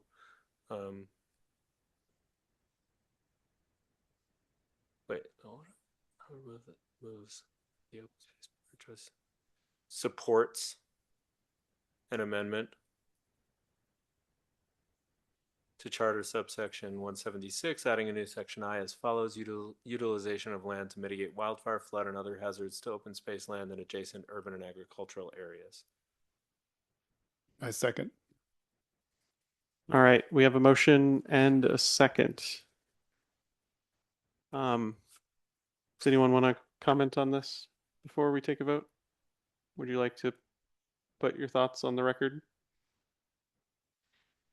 My vote will be no on based on the process, not on the language. I support wildfire mitigation. I think it's already done. I think the budget for it will increase year over year. It's of critical importance. I don't support this method of updating the charter. I think it's a bad process. Great discussion. I support all of our intent. I think the process is just ill-advised. Okay, anyone else before we take a vote? Yeah, just to push back a little on Morgan's statement about a bad process. I mean, this is us supporting council putting their noses to the grindstone of potentially getting this on the ballot so that the public can vote on it. So I don't know what process would be better for just kicking off the potential of the citizens voting for this. This is where we've been headed for a while as a board, and we've had multiple discussions now. If you feel like there needs to be a more robust public process and a big study on, like, should we just rewrite Charter Section 176, that's another story. But I think this is a legitimate way to start the process. Yeah, that's fine. I'm not calling for any public process. I'm not calling for any massive deliberation. I think we didn't go into the meeting today thinking about adding another purpose. It is adding another purpose. If you look too, should be used only for the following purposes. There's A, B, C, D, E, F, G. We're adding H, and then we're adding I. I mean, I'm voting no on it because I just don't feel like if we're amending a 1986 provision of the charter to do something we're already doing, I just think it merits a larger discussion and deliberation for us. It's not about whether we're doing wildfire mitigation or not. I think the nice thing about a charter is that it can't be amended without a vote. And I do think it's our job to notice when our charter is out of date. And I do believe that this charter, our charter is currently written, is out of date, and this will update the charter. And I think letting the voters decide ultimately is the right path. And I think it reflects well on our board. Can I just Yeah. point out one more thing? This is not a huge departure from what we were asked to do. We came to this meeting having read the staff report, knowing that staff's recommendation was that we support either a charter amendment or an ordinance. And what we're saying is we support just the charter amendment. So, again, I just don't think this is really outside of the realm. Yeah. What Brady? would you support, or what would you have supported tonight? I mean, maybe it's a budget deliberation. Are we dedicating enough money to wildfare mitigation compared to other a city council proclamation? if really it's a public, and it's an expression of an investment of time and energy and funding in doing this. I don't think amending the charter to do something we're already doing is a good process. If no one can explain to me why we're doing this, Sarah, I hear you. You're deeply invested in shifting the way we think about it, the way we fund it, the way it's staffed. I understand that, and I agree with you. It's something we should pursue as a board. I don't see opening the charter to do something to respond to a problem that has not been well explained is the right solution. And I came into this meeting I came in wanting to support the ordinance and have a conversation about the ordinance, which we haven't had, and that's okay. I'm okay with that. I support a consideration of an ordinance. I don't opening the charter to add another purpose without understanding the world of other purposes that open space could address, to me is like a deflection of our duties. Well, I think we've been on the board for, at least speaking for myself, for multiple years. And so I think I do have an understanding of those things personally. And I would leave it up to each other board member to decide whether they feel that that's true for themselves. And I actually feel a little bit of offended, but I think we can separate. We can go and have a conversation about that later. Yeah, I feel like everyone's got their feelings out there. I'll call for a vote on the motion as shown on the screen. Trustee Robinson, Yes.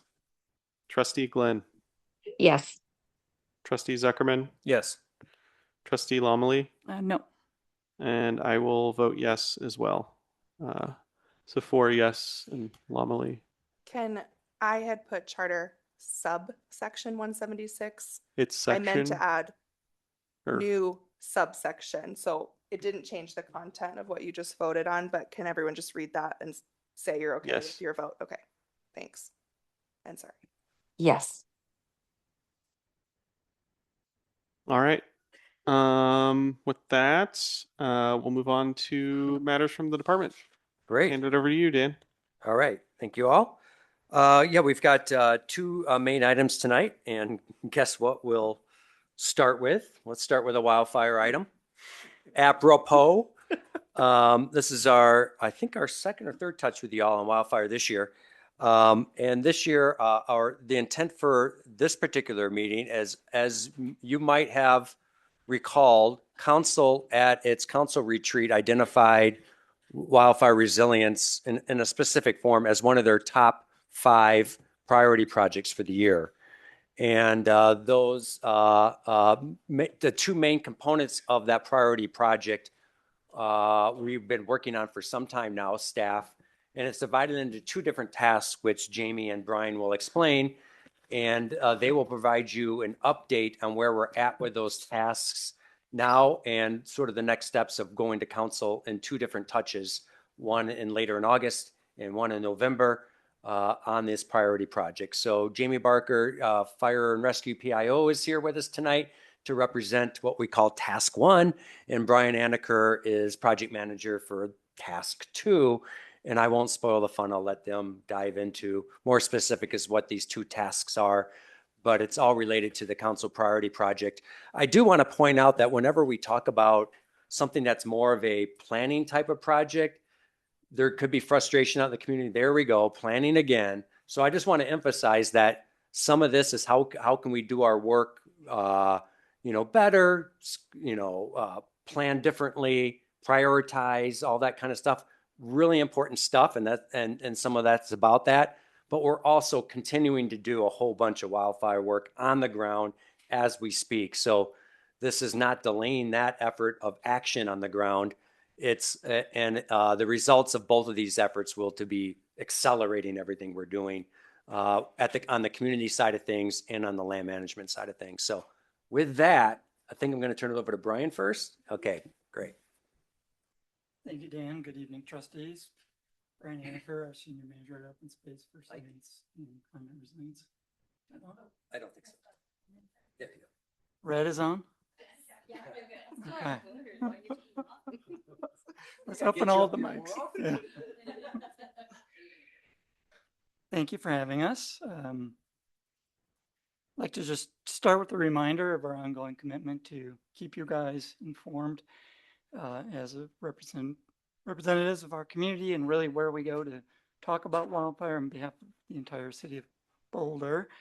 You can see here over the last 3 years, I think tonight makes our 15th touch with you.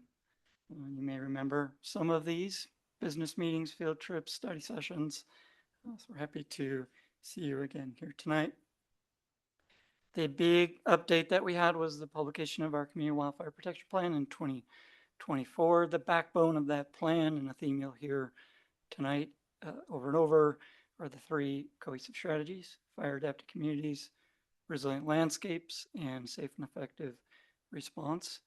As we approached the implementation of this plan, we built a wildfire resilience team, which has 10 different city departments as participants and multiple levels of governance there. An executive team body, which includes directors and chiefs in the city manager's office. Committee leads, there's 5, 1 for each of these cohesive strategies. I'm a committee lead for our budget, and Jamie is committee lead for our comms. So those are the 5 of us that form our committee leads, and then finally a larger group of all those people and more forming our core team.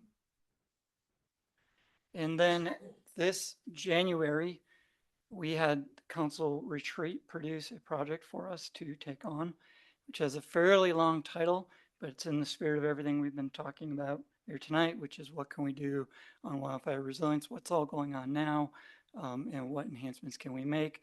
Really, there's 2 tasks under here, as Dan said, with Jamie leading on task 1. I'll turn it over to her in a moment to explain what that is, and task 2, which I'm coordinating that effort on. Project got chartered in a week or so after council met. We're here tonight as a first community facing touch on that. And then our final milestones will be to have a council virtual study session, August 27, and then a final report out to council in November 12th. Okay, over to you. Okay. Again, I'm Jamie Barker. I'm with Boulder Fire Rescue. I'm the PIO, but I'm also the public information officer for all of our wildfire work within the city of Boulder. So I do work, as Brian mentioned, across multiple departments, trying to make our information more succinct in this purpose. So the first task that we have on hand is the Wildfire Home Hardening Hub. And the purpose of this hub, we've boiled it down to a couple different things: to bridge the gap between I have my detailed home assessment, I have a property, but what do I actually do within that space? What tasks do I take on to mitigate my property and my home? Provide high impact wildfire resilience suggestions for folks of various economic situations. Encourage action and movement towards wildfire resilience across the city by displaying home hardening and defensible space in a variety of ways: a visual, auditory, reading and writing, and someday kinesthetic, and integrate this hub with our existing wildfire ready web pages and information. So really the goal, all summed up, is to get community members to start the work of wildfire resilience and wildfire mitigation for themselves and the properties that they maintain. Before we dive into what the new hub may contain, I did want to just bring us back briefly to the existing online resource that we have. We built this last year, and it's been pretty successful. Our current online hub is bouldercolorado.gov/wildfire ready. The purpose of this hub is to provide information to community members, residents, visitors, etc., about wildfire work and wildfire history within the city of Boulder. So it's really a community education point that includes access to information like our Wildfire Resilience Assistance Program, includes a page with lists of all of the wildfire projects that are happening across the city, and also has kind of little bite-sized pieces of what to do in an emergency and what home hardening is, defensible space, etc. So again, this current resource really provides the opportunity for information.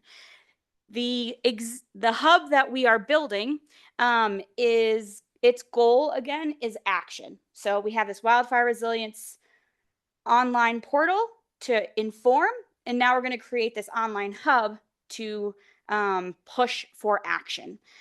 So in general, this is kind of what the hub would look like as a mock-up and contain. So we're going to go through each of these, but just really quickly, so that you understand what can be expected as a part of this hub.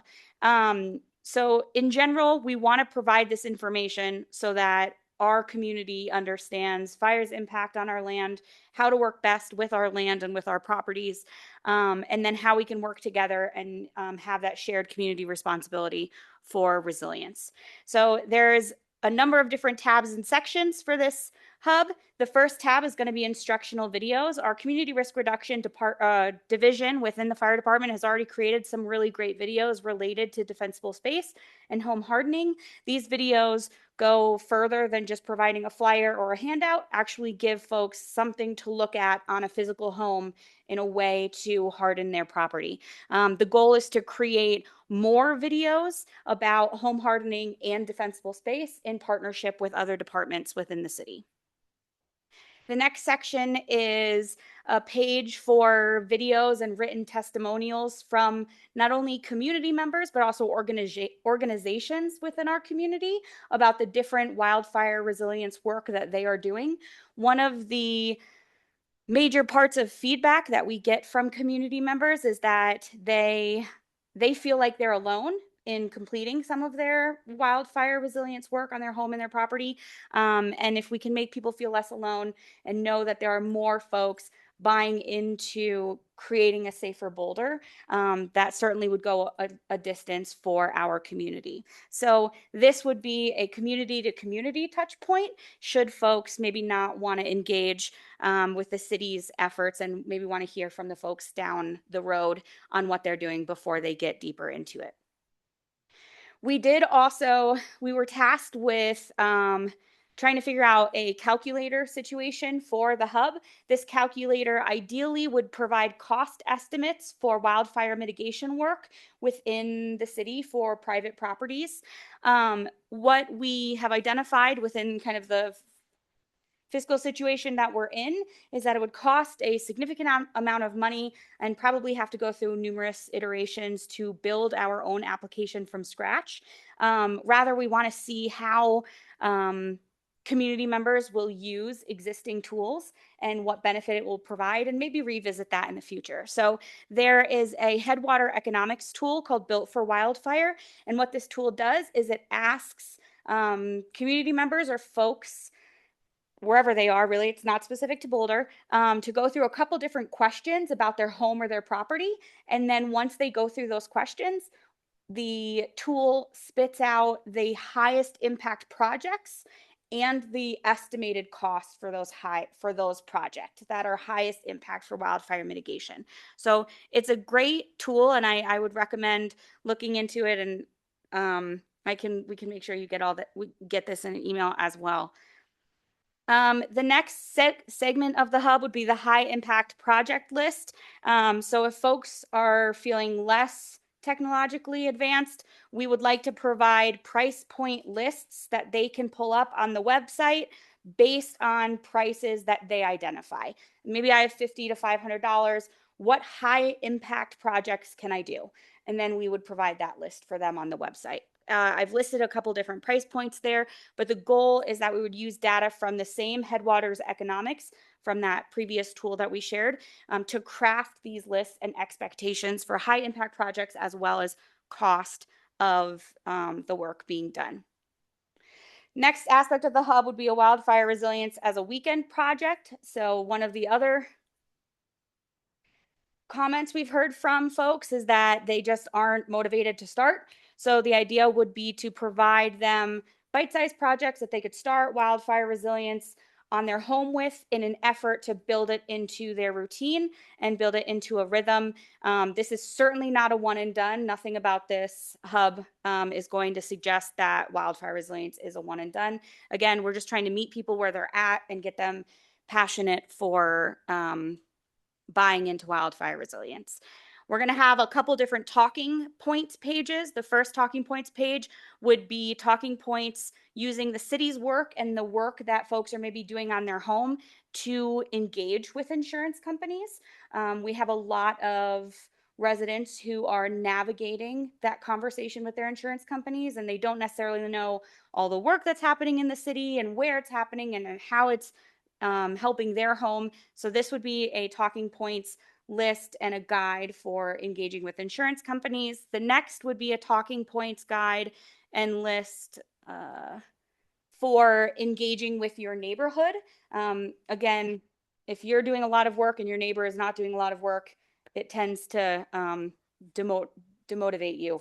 But some neighbors also don't like being aggressively told to do wildfire resilience work. So if we can help move that process along for them, then then we would like to do that and provide that. I skipped the one in between, but the state of Colorado has wildfire resilience tax benefits and other information, so we want to make sure that we have that there. We also, to the kinesthetic part, is we're going to have resilient landscapes around the city of Boulder, so folks can actually visit them, see them, feel the landscape, understand how resilient landscapes can be beautiful and also benefit our ecology. And so this would be a growing list of where folks could see home hardening and resilient landscapes in person. And then the last would be the integration with our standard wildfire ready webpage as a complementary process. So there are a couple other ideas that the subject matter experts and some of the committee folks that I'm working with are considering for this hub. But the way that this plays in to it is that right now we're doing work groups with subject matter experts on materials and topics and developed assets. And then we're going to have a soft launch towards September. And the goal is to understand what the community would really use and what the community would really value. And then maybe pivot from there based on their needs and what they want. And then you've seen these other dates in Brian's work. So that is all for me. Okay, thank you, Jamie. Task 2, wildfire mitigation priorities. We're breaking into 3 phases. Phase 1, inventory. What are we doing as City of Boulder on wildfire risk reduction? We've told that story a number of different ways over a number of different years, so this is one more run at it. That's going to be, for the first time, really council facing. Phase 2, prioritization. So now that we know what all we're doing, where's our priority for potentially accelerating or enhancing what we're doing, or at least maintaining our current state. And then a second look at prioritization as a geographic prioritization lens, which I'll show you briefly. Phase 3, metrics. How do we know if what we're doing is making progress on wildfire risk reduction? So those are the 3 components for this. Starting with this inventory piece. The CWPP itself gave us a lot of great ideas for projects we can do. We trolled through over 30 different city plans and pulled out more project ideas, and then did staff workshops to collect all the ongoing work. At its longest, I think we had a list of over 300 different projects that are either planned or active on behalf of the City of Boulder staff. The feedback we had when we were presenting that portfolio of projects was like, that's just too many pieces of information for us to wrap our heads around. Can you come back with some kind of bundles that we can think about? And then prioritization, which of these are the highest priority and which of these are really hitting that geographic lens of the most at-risk communities. In a partial response to that, we created the concept of programs. So we distilled the 130 projects down into 26 different programs across our 3 cohesive strategies, which sits on this foundation of responsible governance. So cohesive strategies are, again, those 3 that we take from the Community Wildfire Protection Plan based on a national standard way of talking about wildfire resilience, fire adapted communities, resilient landscapes, safe and effective response. I've listed out those programs. There's 6 to 7 or so in each, sorted here in alphabetical order. And then again, that describes the what. The bottom, responsible governance is more about the how. The accelerators or the catalyst, things that we can do that affect all those different program areas, but that don't sit squarely within one of the 3 strategies. As we thought about prioritization of that long list, it's still a lot of information, 27 programs. Can we get that down to a shorter list of top 10 or top 5 or top 3 or something like that? When we were faced with that challenge, we immediately thought back to our own open space master plan. We're very similar. We had our focus areas and our strategies, and then we tiered them, tier 1, tier 2, and tier 3. So we borrowed that concept and some of the language to try to repurpose here. Tier 1, which would be those programs that are the most important to emphasize now in the first years of CWPP implementation. For the council project specifically, tier 1 means you're going to get some additional deep dive conversation about those programs, and we're going to develop some of those metrics for those programs. Tier 2 then, still very important, they're priority, they're the next most important next to tier 1. We're going to continue working on those and making progress on those, but potentially without the immediate emphasis and urgency, and for sure without the deep dive attention that council's going to get moving into August and again in November. How do we set those priorities, picking the tier 1 versus tier 2? We chose to do a pairwise comparison survey. This was the instrument we chose. It's a head-to-head where you put one program next to the other, and you ask which of these two do you feel like better reduces risk for your community, and you select the winner and repeat, and the program cycles you through a bunch of different combinations, and you do that for the fire adapted communities bin. Then you move on to resilient landscapes and safe and effective response. You can also have a get out of jail free, where if you feel like they're too similar, you can skip it. So in this case, do you think preparing our community for an emergency, meaning prepare for evacuation, know how to get your alerts and how to get out of your home with your go bag and where your evacuation route is going to be, is that more important than it is to harden our homes and work on defensible landscaping for homeowners? You pick one and you move on to the next one. We take all that information, we say which of these programs are getting the most wins. Each vote is a win or a loss, and then we can sort that list in rank order and draw some kind of line. Who are we going to give the survey to? We wanted to give it to our wildfire resilience team, so we were able to get 22 responses there, and that's kind of our bread and butter of what we're going to base our prioritization on. But we had the forethought to send it to some peers as well, and we had a pretty long list of people we sent it to with an emphasis on Colorado communities, but also Western towns that have wildland urban interface situations like Boulders. Our response rate was lower there, so we have 12 respondents out of the 34 we sent it to, but it's still a good body of information. And these were really hand selected. You can see we didn't try to send this out to 2,000 people or blast it out on listservs for anyone to take. Each and every one of these we tracked down through our networks who the right person to contact is and did some reminders. So that's our body of information for prioritization. Here's a first look at the results. I have got a lot more deeper dive on who said what and where and why. But now what you see are the same programs, and I've rank ordered them based on the survey responses. And as a starting proposal, bolded the first two for each of the strategies to suggest that those would be our tier 1 programs. You may notice the draft watermark is on this slide and some of the previous ones and pretty much everyone going forward, which is to say like these results are fresh in. We've had a couple of looks from our teams, but we're still evaluating what to do with the results, whether we want these as our tier 1 programs, if we're going to maybe have, some of these are going to have 3, some might have 1. It's all TBD. But the initial starting proposal is we would take the top 2 here. The internal staff survey responses versus the external peer were largely in agreement. The main one I'll flag where there was a stark difference is for fire adapted communities. Staff ranked power resilience and utility coordination as number 1.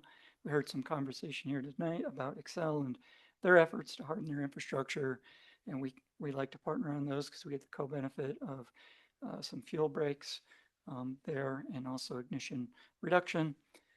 And in parallel with this council priority, we have a second council priority being run by our Climate Initiatives Department on power resilience. So it's on a lot of our minds, and I think when staff saw this as a choice, we selected it over and over and over and over. I think when our peers took this survey, they're not necessarily in that same realm.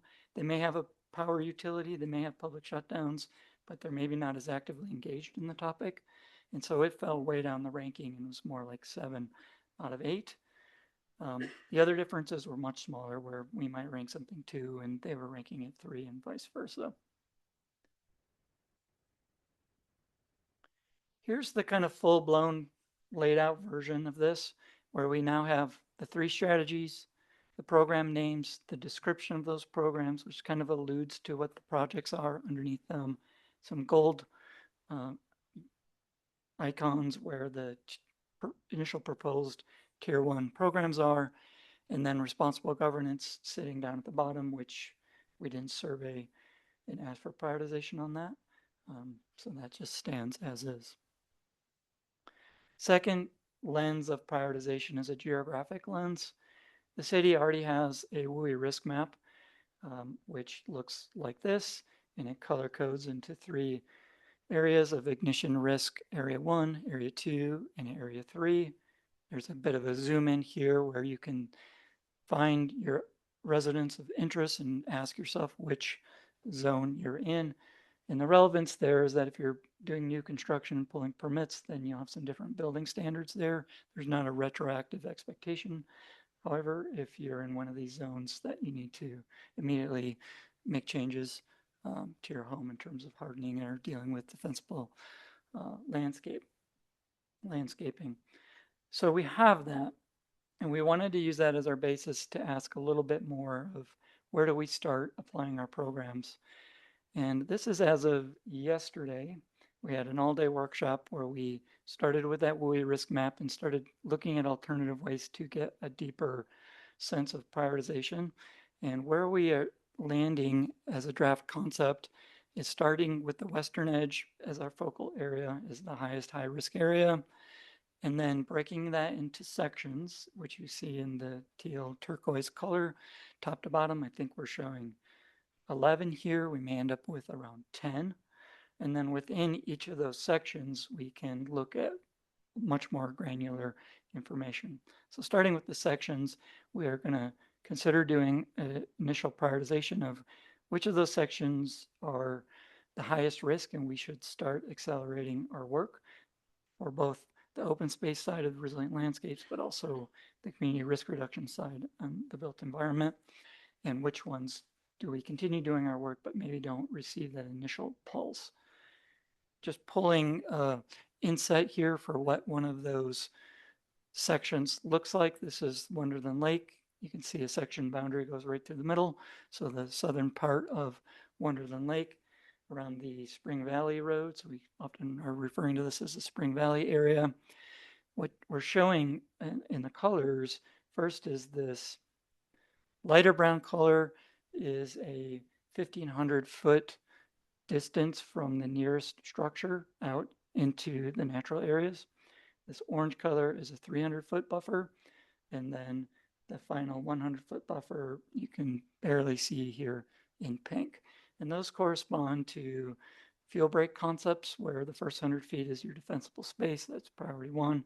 Your next is a 300 foot fuel break standard, and we're going to really focus on grassland vegetation management in that zone.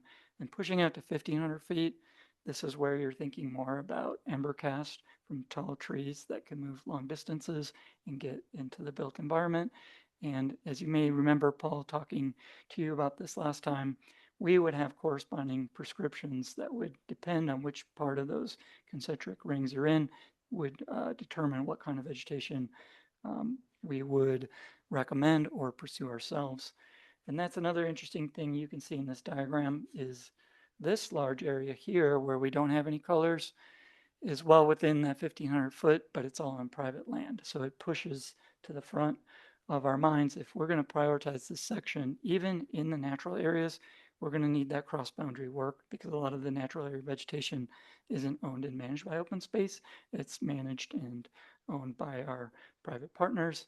And when you get into the built environment, then that's the most obvious concern, is that we don't necessarily have all the tools we need to harden all the homes to some standard overnight.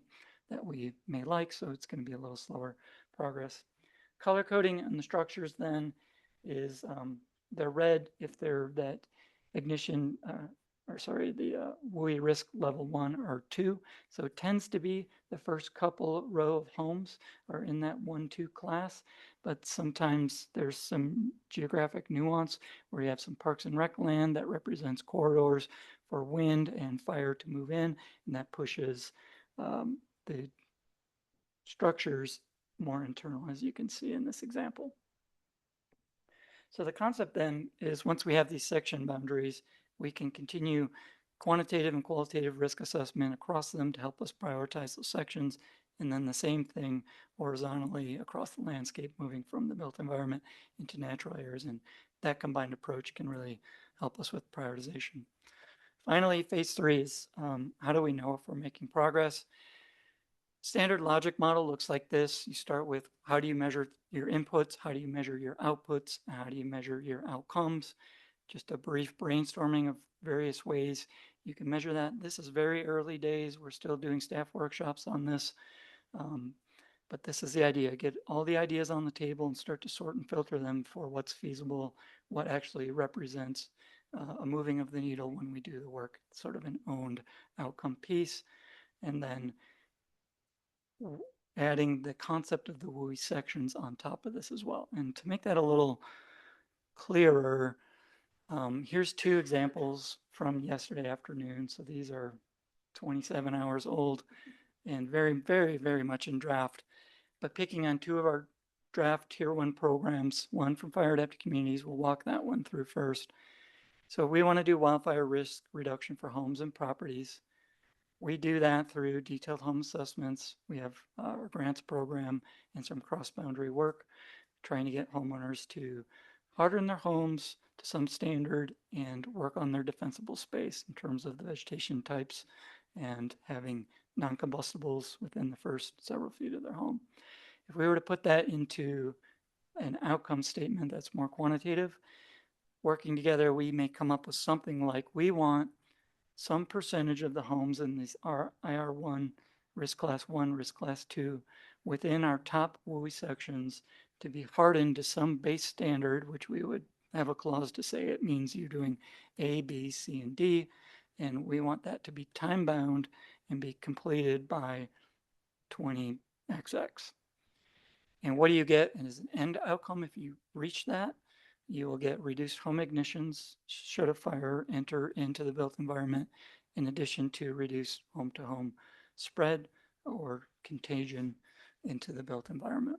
And then same concepts here for fuel management in the WUI. We do that through all of the things we've been talking to you about for a couple of years: prescribed grazing, weed whipping, and mowing. We'd like to do more prescribed fire, forestry treatments, ditch fuel management, and cross-boundary coordination. An intermediate outcome would that we would reach our fuel conditions in our priority WUI sections by some date. We would try to commit to that and talk about where we are now, where we want to be, and what it takes to get there. And if we accomplish that, then what do we get in terms of risk reduction?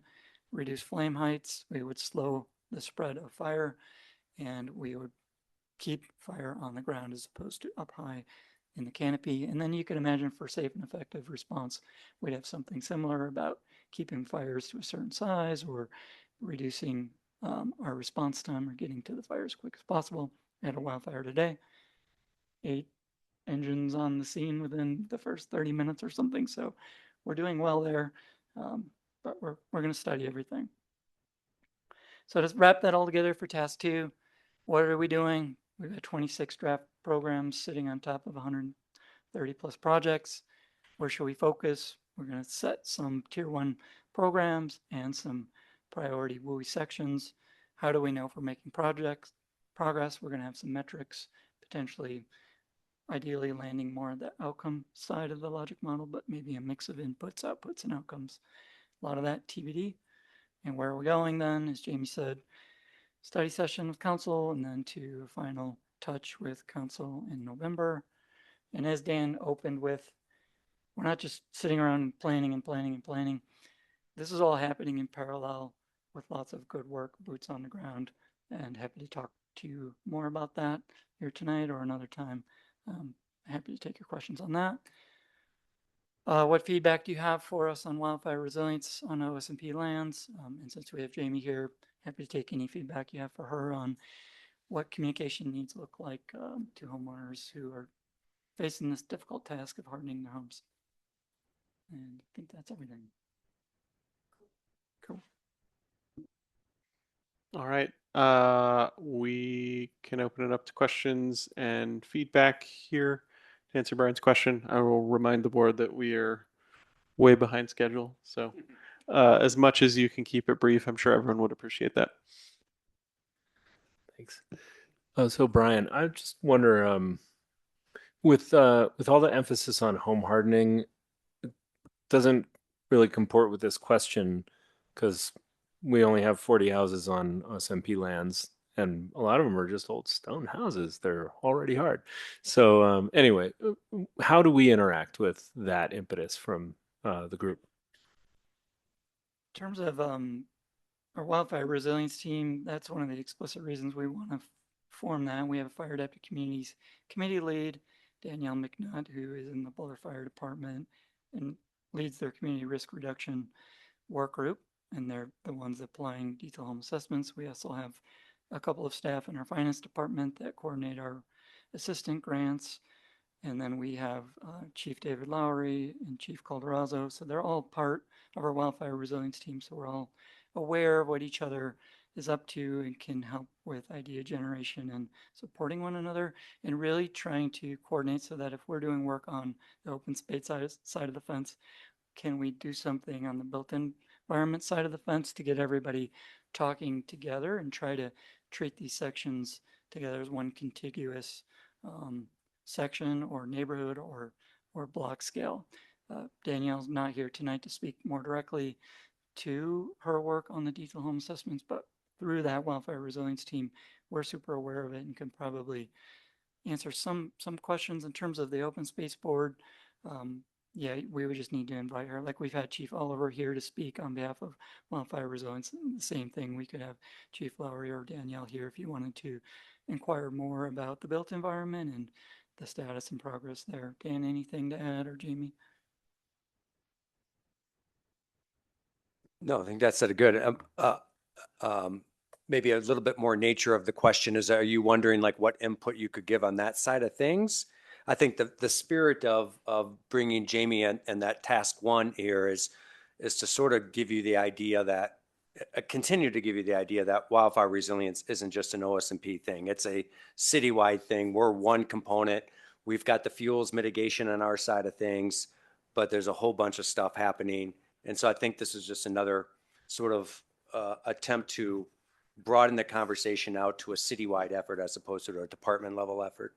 Okay, so if idea generation is part of your brief, then I'll offer an idea, which is that the people in Boulder, we know the average single family home's like $1.216 million or something the last time I checked, and that's a lot of money. And if even though these folks have pretty valuable houses, to get your wooden siding taken down and put up cementitious board could be a big lift, right?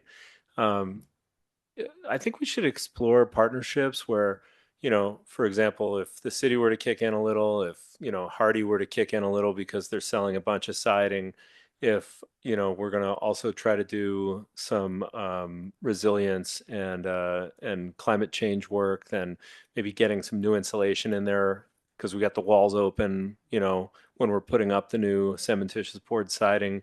So you get, Rockwool or whoever to also kick in a little. And then construction companies, we talk about resilience, and I've been on this soapbox for 10 years now about hiring local. So, local construction companies, minority owned businesses, disadvantaged businesses, and giving them a chance to grow by doing projects that are part of this partnership, and having, and knowing that getting out to, the whole mobilization is a really expensive part of doing a construction job. So if you work in a community development kind of way and get a whole group of people on a block and say, how many of you are interested in doing what would be $50,000 worth of siding and insulation to harden your house, but we can get it done for 25 because of all these different things, these factors, these grants, these, you know, economies of scale with the construction company that's going to be here in one place for 3 weeks doing all your houses. You'd be amazed at how many people would say, I've got a once in a lifetime chance of getting a $50,000 job done for half price. I'll do it.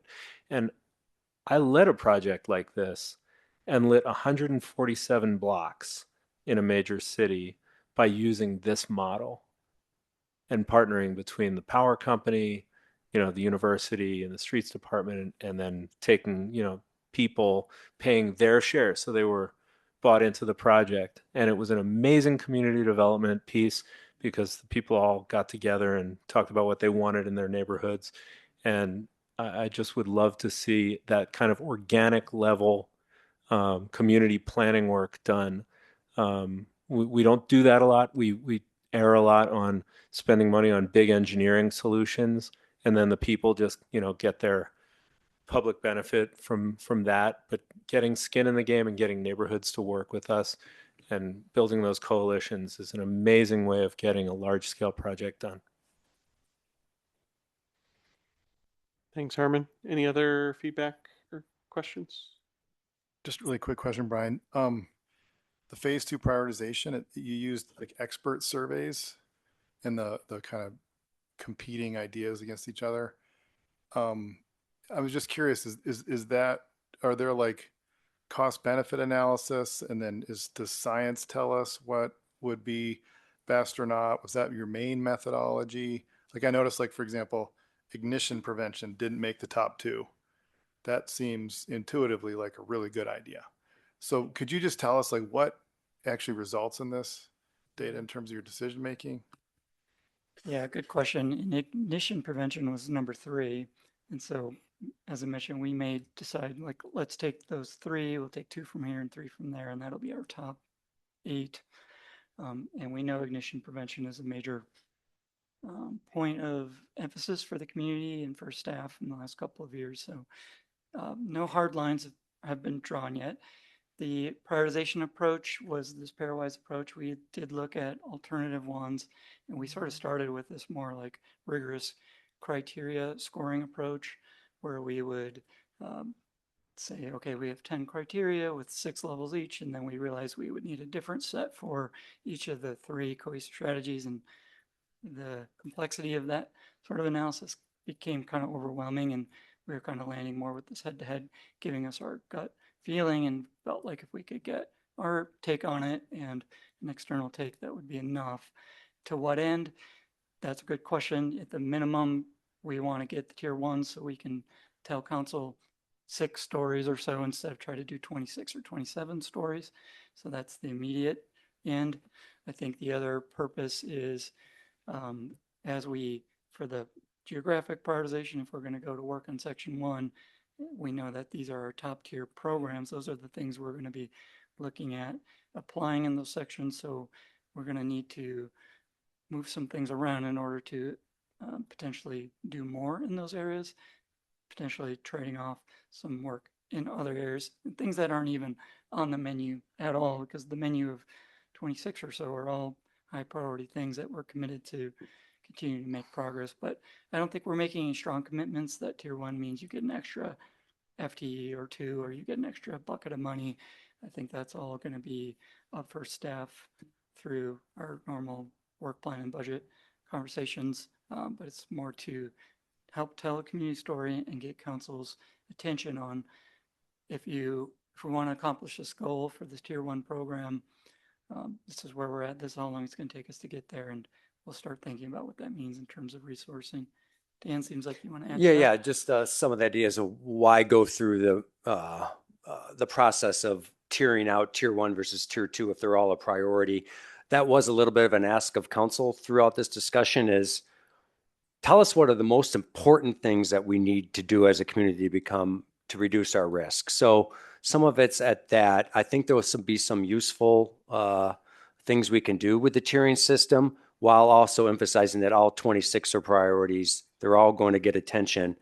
but there's certain things that we can do right away, and we just would have to know, like, well, which one of them do we want to do those things first? Developing very specific metrics.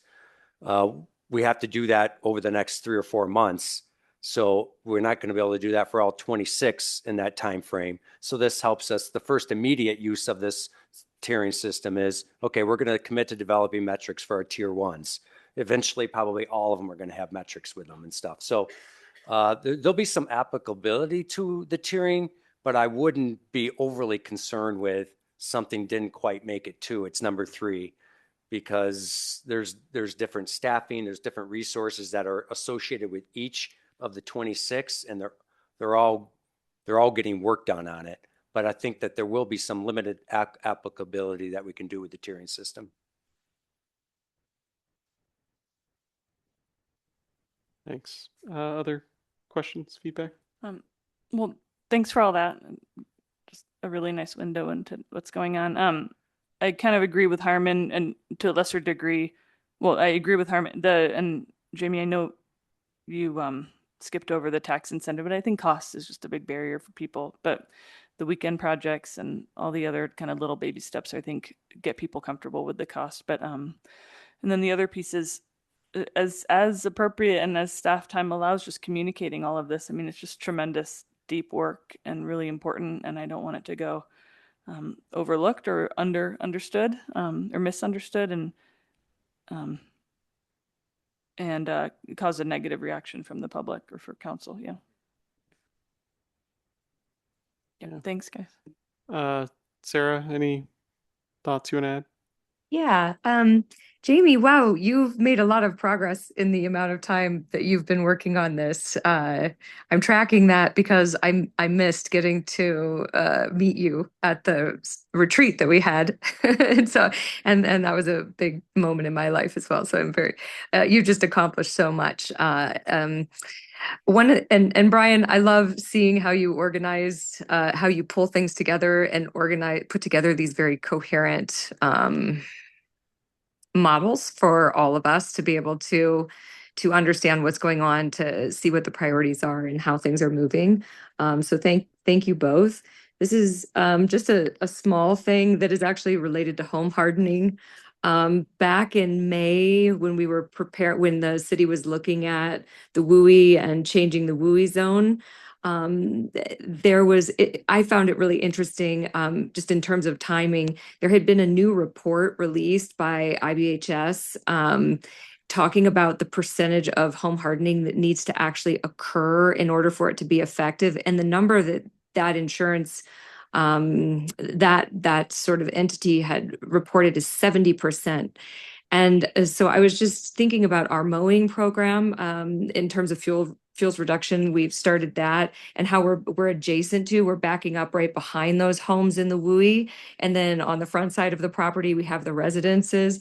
And I think from a communication standpoint, what I would just love to see us do as a city is get some campaigning going around, like, let's all get to 70%. Let's work together to get to the 70%. And this, I think, especially in the WUI zone, especially when we talk about the mowing program, is a nice point of conversation where we can say, hey, look what we're doing. We're getting our mowing here. And then on the front side of your property and, all of the other neighbors adjacent, because those are the most important homes, frankly. I mean, the closer they get to our open space, in that whole WUI zone, the more important. So that was just a sort of image that came to me. And I can send you, if you don't already know, it's like page 73, I think it is, of that report, is where they talk about that 70%. And so I'm happy to forward that on, or you can reach out to me via email if you want me to help you dig that out. But thanks, guys, for all you're doing.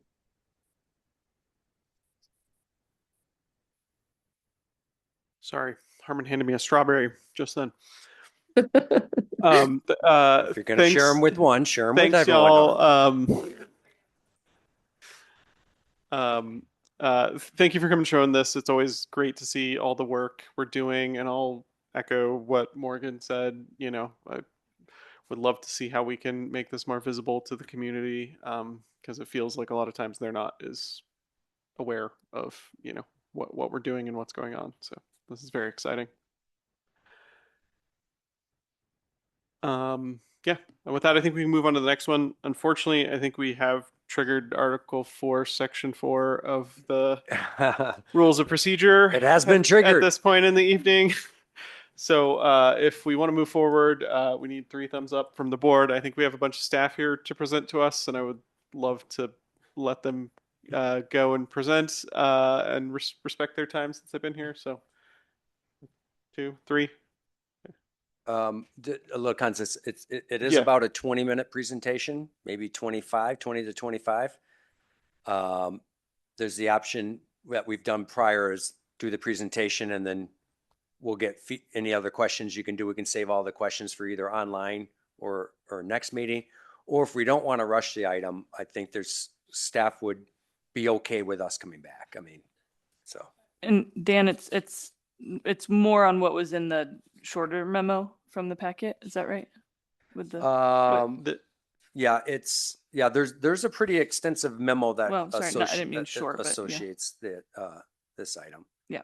So I just don't want to sugarcoat it to say, hey, we can speed through this in 5 minutes. It's probably not that. So Okay. Well, yeah. I think let's dive in and we can see how we're feeling about questions at the end, whether we want to hold them or not. All right, let's do the presentation. And, yeah. Can we? All right, step on down. Do a short break. Yeah. Short break. Okay. 3-minute recess. Yeah, they got to set up anyway. So Get going again.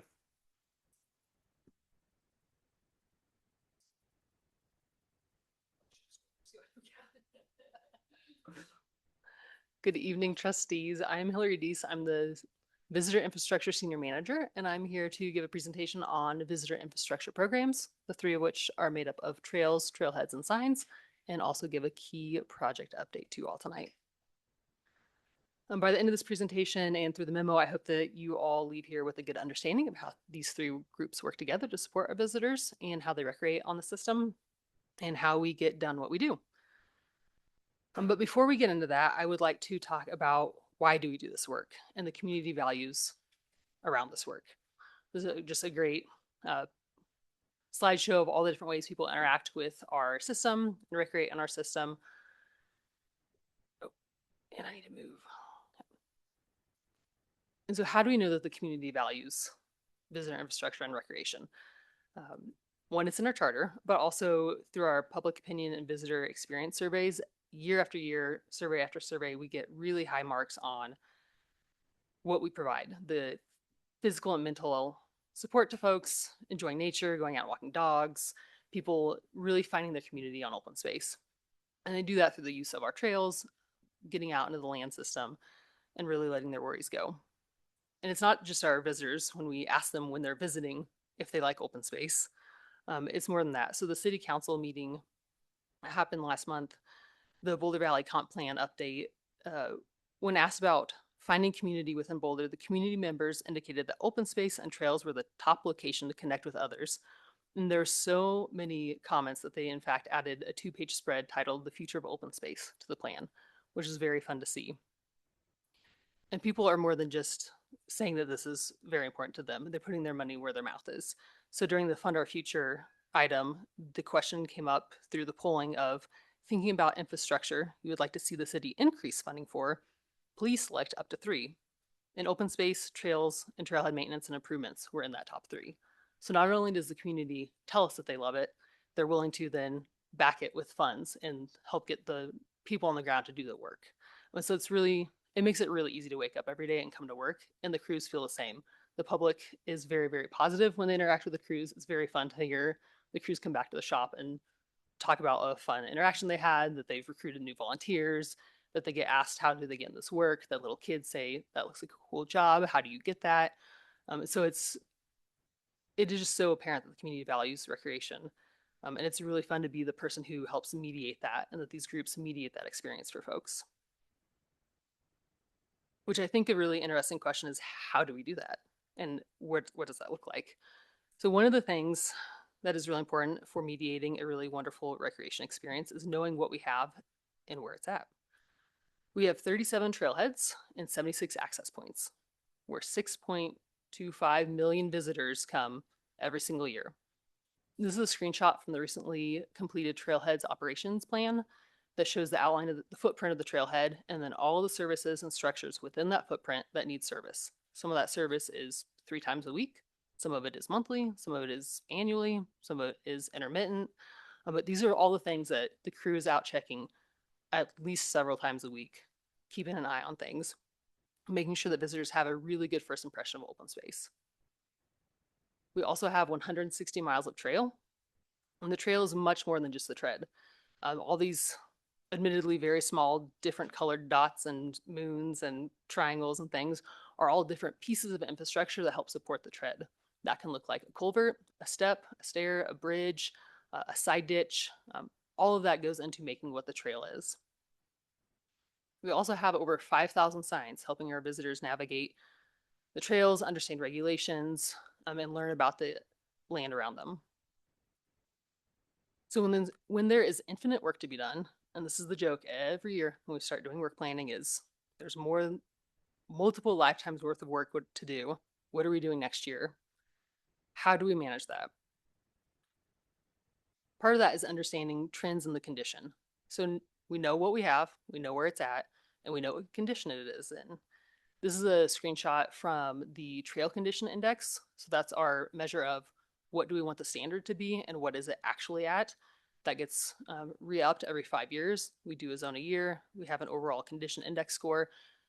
And that helps us show like long-term trends. Where are we putting the right amount of resources to? Where have we maybe not put enough resources to?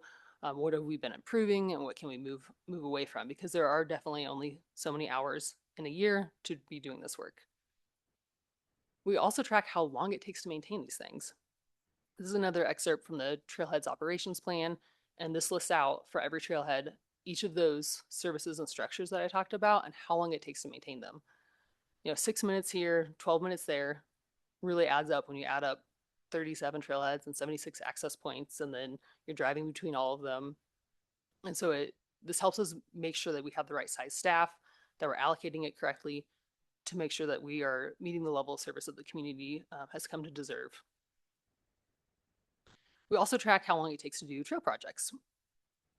So understanding there's really technical work that we do. So moving rocks around on the flat irons, like what is happening right now in the first second, is tedious, technical, slow is fast work. And then there's projects that need a lot of hands all at once that are great for volunteer events. Hidden Valley with the most recent National Trails Day, a great event. Got a lot of work done out there. We also understand what our replacement costs are. If the thing were to burn up or to disappear, we have a surprising amount of vandalism on our signs. Like when we replace that, how much does that cost? That all goes into the hopper, and then we also look at how urgent is the work to be done. What is the impact of doing it versus not doing it? How many visits is this thing getting? Are there other concerns? Are there ecological concerns? Are there cultural resource concerns? Are there safety concerns? All of that goes into work planning and deciding on a weekly, yearly, and out-year basis, how do we do an infinite amount of work that is constantly degrading because we manage a natural land system outside that is at the whim of Mother Nature and 6 million visitors. We do that through 3 programs I mentioned. Trailheads, I'll highlight first. This is an overview of the Marshall Mesa Trailhead. And this is the work group that has the most overlap with other industry standards, as it were. So there are definitely standards for curb and gutter, for traffic control, for electric, for grading. There's permitting for stormwater. There's accessibility standards. And then there's also, is it intuitive? Does it make sense? Do you know where to park? Do you know once you find a parking spot, do you know where to go? Is there a safe passage to that spot? Are you then able to orient yourself and get out and do the adventure that you had planned? Trailheads are the first and last impression of open space. And so it's really important to set visitors up for success. So that means having regulations be clear. That means having a well-stocked restroom. Like nobody wants to start their visit by hitting a pothole and then finding the bathrooms without toilet paper and then the trash cans overflowing. Like that's not going to be a great visit for anybody. So having really well-functioning trailheads promotes respect and stewardship on our lands, and we're also working to balance short-term costs with long-term sustainability. So a lot of the capital improvement projects that you've been briefed on recently do exactly that. It's the climate ready. We're reducing our carbon footprint. We're reducing our maintenance loads. We're making it easier to maintain these facilities well into the future. But this work doesn't get done in an office. It gets done out in the field. The Trailheads crew is responsible for doing so much more than just managing parking lots. And they also do it with so much joy. They are one of my favorite crews to go out into the field and see. So they do trash removal, recycling runs. They are doing parking lot repairs. They also manage the rental facilities. So the halfway house, any shelters, the amphitheater. They're working to make sure that those are all well set up for our visitors. They also have graffiti removal duties. We also get a lot of graffiti all over the system. They work in tandem with the rangers to get that, and they don't do it alone either. They utilize Ready to Work, community events, and junior rangers, just to name a few. This is a map of what a typical route would look like over the course of a couple of weeks. Each of those dots is a stop, and that is our span of control of trailheads and access points throughout the city. A lot of windshield time and a lot of really, okay, get out, okay, get back on the truck, okay, go do this, go do that, and they're just constantly going, rinse and repeat. They also, in addition to all of what I've mentioned that they do, manage our fences. They manage some of the green infrastructure around trailheads. That means watering our climate-ready native plants that we're adding to trailheads, as well as we're starting to remove the mowed turf to reduce that maintenance and increase the biodiversity by using native plants instead. And another major thing the activity the trailheads crew does is vegetation management. So making sure that you have clear sight lines as you're driving into and out of trailheads and access points, and then making sure that you can actually see the trail. There are some places that get overgrown extremely fast. So that first impression is all to the trailheads crew. That is a 3 full-time staff and 4 seasonal staff. So a crew of 7 in the field every day, Monday through Friday, making that all look nice and pretty. The second thing that visitors usually interact with are signs. And boy, do we have a lot of signs. Not only numerically a lot, but a lot of different kinds of signs. So on the left is an example of our recently revamped maps that you can find at every major trailhead. And we're also installing smaller maps within the interior of the system and some map deserts to make sure that people can stay oriented. Some of the really wonderful changes that we've made with this iteration is we've moved to a colorblind friendly palette. We've added bilingual English and Spanish regulations and legend. We've moved to more iconography to make it easier if you maybe don't speak either of those languages or can't read either of those languages, that you can still be set up for success regulation-wise. Every map is now oriented to the north to make it easier to take a photo and to take that photo with you if you need to reference it later. And these have all now been replaced throughout the system. This was a huge, huge project last year. We're also adding Spanish to our welcome. That green banner is at the beginning of every kiosk, of which the examples are all at the bottom. Some other key signs that we thought would be fun to highlight is some courtesy signs. So making sure that visitors have expectations met in terms of who needs to yield for what different horses to bikes, uphill to downhill, so that there's a lessened visitor conflict. We also have interpretive signs, and interpretive signs can serve a number of functions, from strictly educational to educational and regulatory. This is that latter category. You have Sound Trail, this is the Shale Trail. There's Bell's Twin Pod everywhere around there. So it really sets up the visitors for success and what we expect for them to do when they're out recreating. And signs is not only servicing our visitors, they're also a huge internal service provider as well. So they support projects like the current Red Rocks project at Excel with the trail closures. They put out flyers for volunteer opportunities, for job opportunities, for the Vesper burrowing owls. There's plenty of signs out there to let the community know what's going on, what changes are happening. So really, this is a huge way that we communicate to our visitors when we can't have rangers or staff out all the time.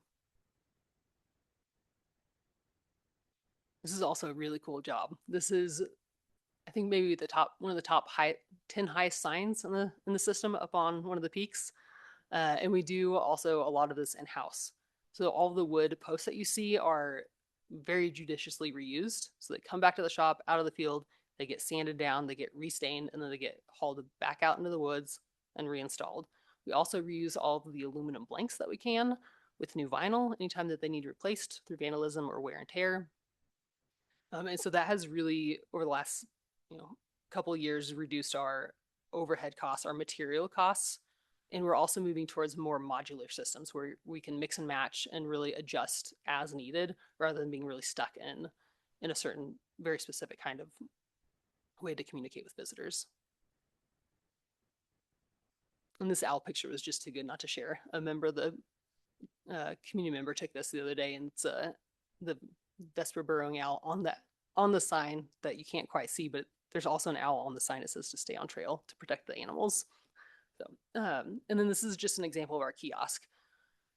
We are very thoughtful about not over-signing. There's certainly a message overload ability, and so Craig is extremely gracious when people provide feedback on where signs could go and should go and what they should say.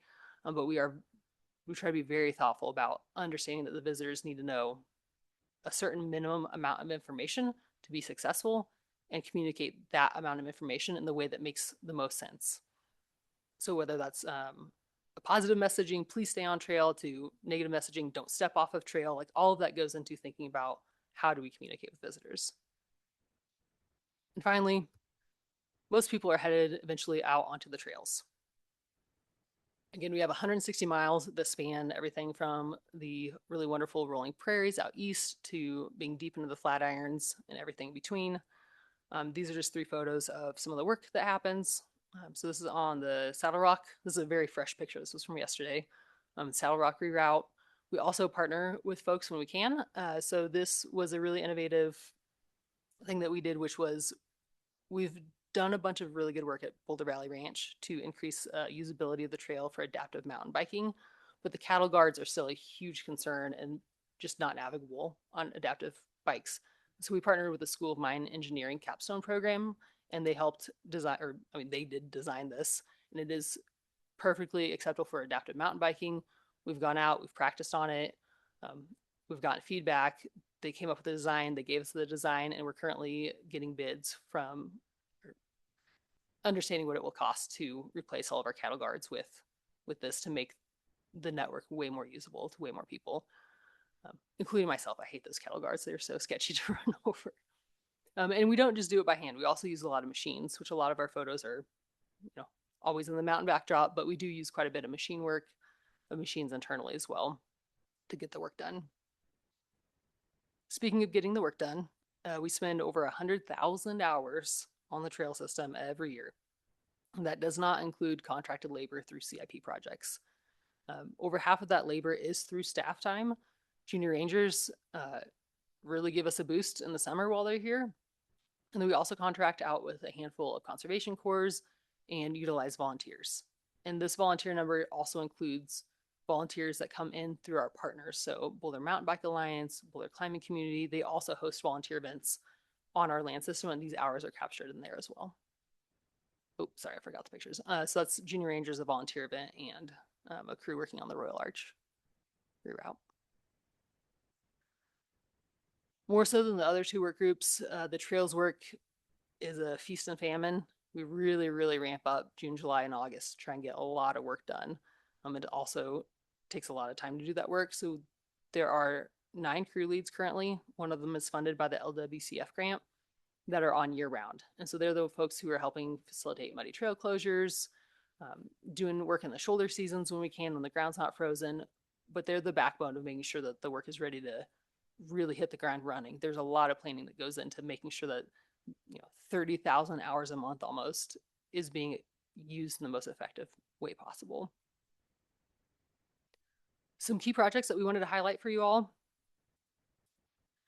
that are in design currently. These are split up into design in progress. And this is an abbreviated list from the one that was in the memo. The Boulder Falls viewing area, we're still working on engaging with an engineering firm. Hope to come back in Q4 2026 with a preliminary design.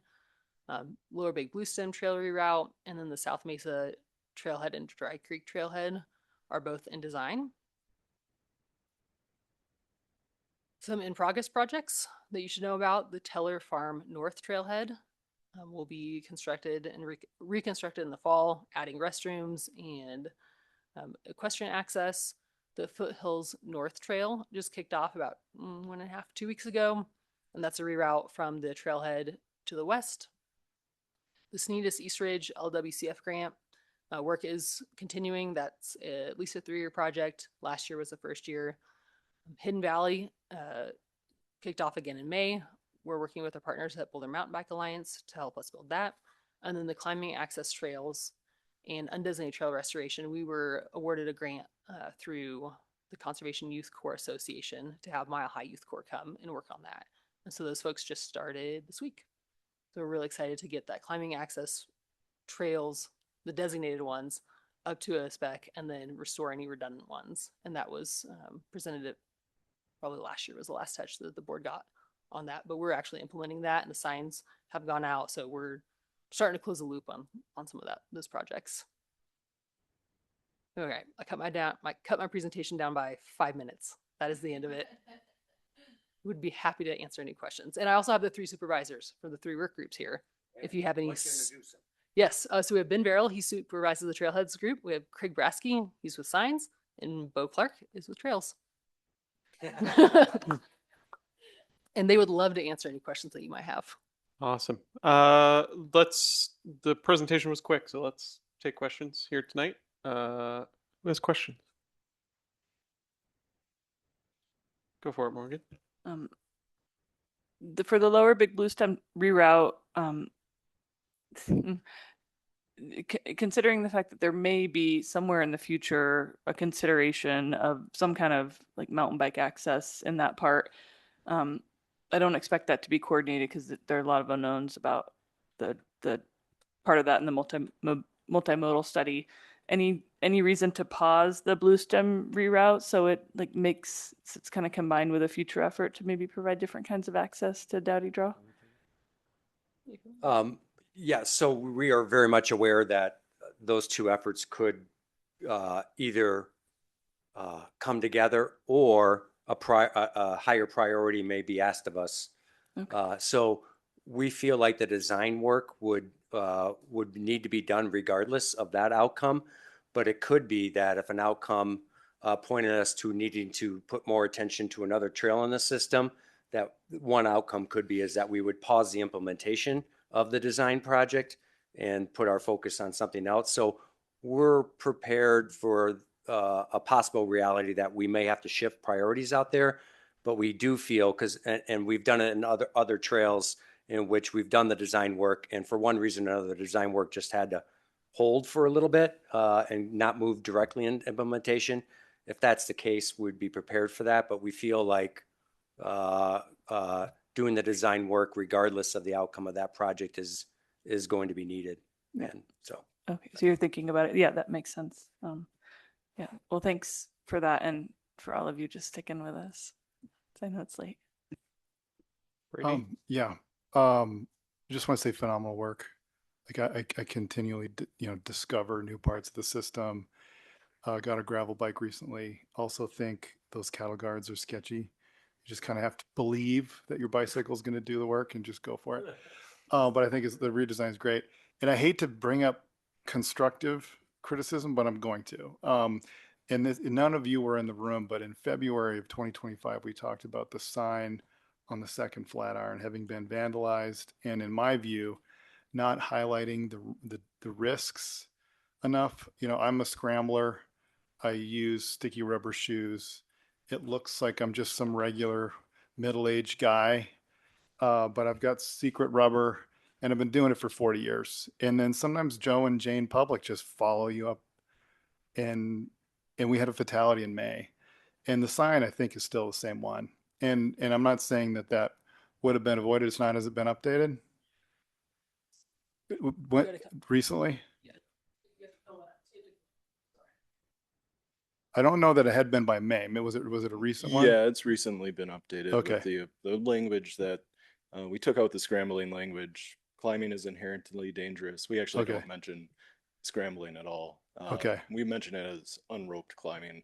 And it Okay. included the 10 fatalities that have happened since Okay, great. 2010. Well, then I stand corrected. So I'm glad that that happened. Yeah, and thank you for the language and the help on that too. Okay. That's All what right. we And I know these included. things can't happen overnight, but okay. Well, that's great. That's great. I mean, I think the whole discussion about whether, when we protect the public from themselves is a important one, but when it comes to the second Flatiron, I just think we should be very, very explicit. So I'm glad to hear that you've done that. Thank you. Yeah, it'll be a new sign next time you get out there.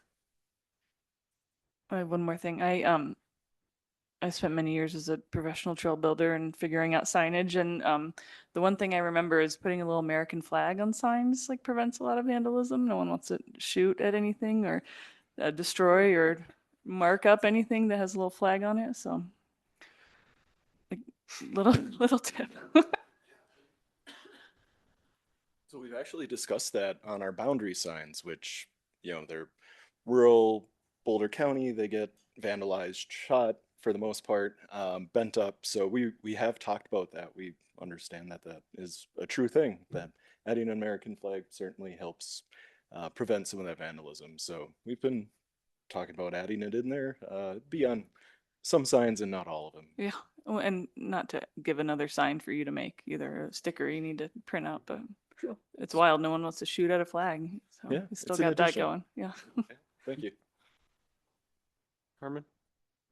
Yeah, so I'd like to echo the sentiments of my fellow board members. It's an amazing system, and in every respect, the trailheads, the signage, the trails themselves, you guys are doing a great job, and I think we have to remember how privileged we are to live in Boulder and to have a tax base to support this and talented staff that care about it and have fun doing it. And I don't think there are people around the country who are used to and expect clean bathrooms at trailheads with toilet paper and things that work and things that get fixed when they're busted. And so I just want to really commend y'all for keeping everything working and thinking about it and thinking thoughtfully about it as we get better and better through time. So that's my comment. My question is, last month I asked Jeff Haley about what was going on at Flatirons Vista Trailhead, and he said, "Oh, don't worry about it. You'll hear all about it next month." And you haven't told me a thing. So can you please tell me what's going on? Ben Barrel would love to tell you what's going on with Yeah, I Flatirons. can talk about that one. I'm not sure if you've been out there yet, but it was just recently reopened. It was a pretty quick and simple renovation. Our main goal was to increase parking, as I'm sure all of you know and have experienced, especially on weekends. It's a mess down there. People park up and down the road, so we added a bunch of parking spots, and then we also reoriented the layout of the trailhead to better separate the horse trailer parking, because that was a big complaint we got from the equestrian community, was that regular vehicles just parked up the equestrian parking. So that is now kind of separated and gated off, which we tried at Dowdy Draw and had success with that there. So we brought that to Flatirons Vista. And then we also were updating the outhouse, because the one that was there was an old, not very effective outhouse model that someone put in about 20 years ago. So that outhouse is actually not quite in yet. Our contractor is having some permitting issues with that, but that's coming soon. But the rest of the trailhead is open. We did some minor improvements for accessibility, including like concrete ADA parking spots, and just amenities right there at the trailhead for that crowd as well. So yeah. So one of the things that was plaguing that trailhead was that it seemed like it only took 3 drops of rain and it was closed for mud. So you said there's been a lot of regrading done, and are you expecting the drainage to work now? Yeah, the drainage should work. We did regrade it.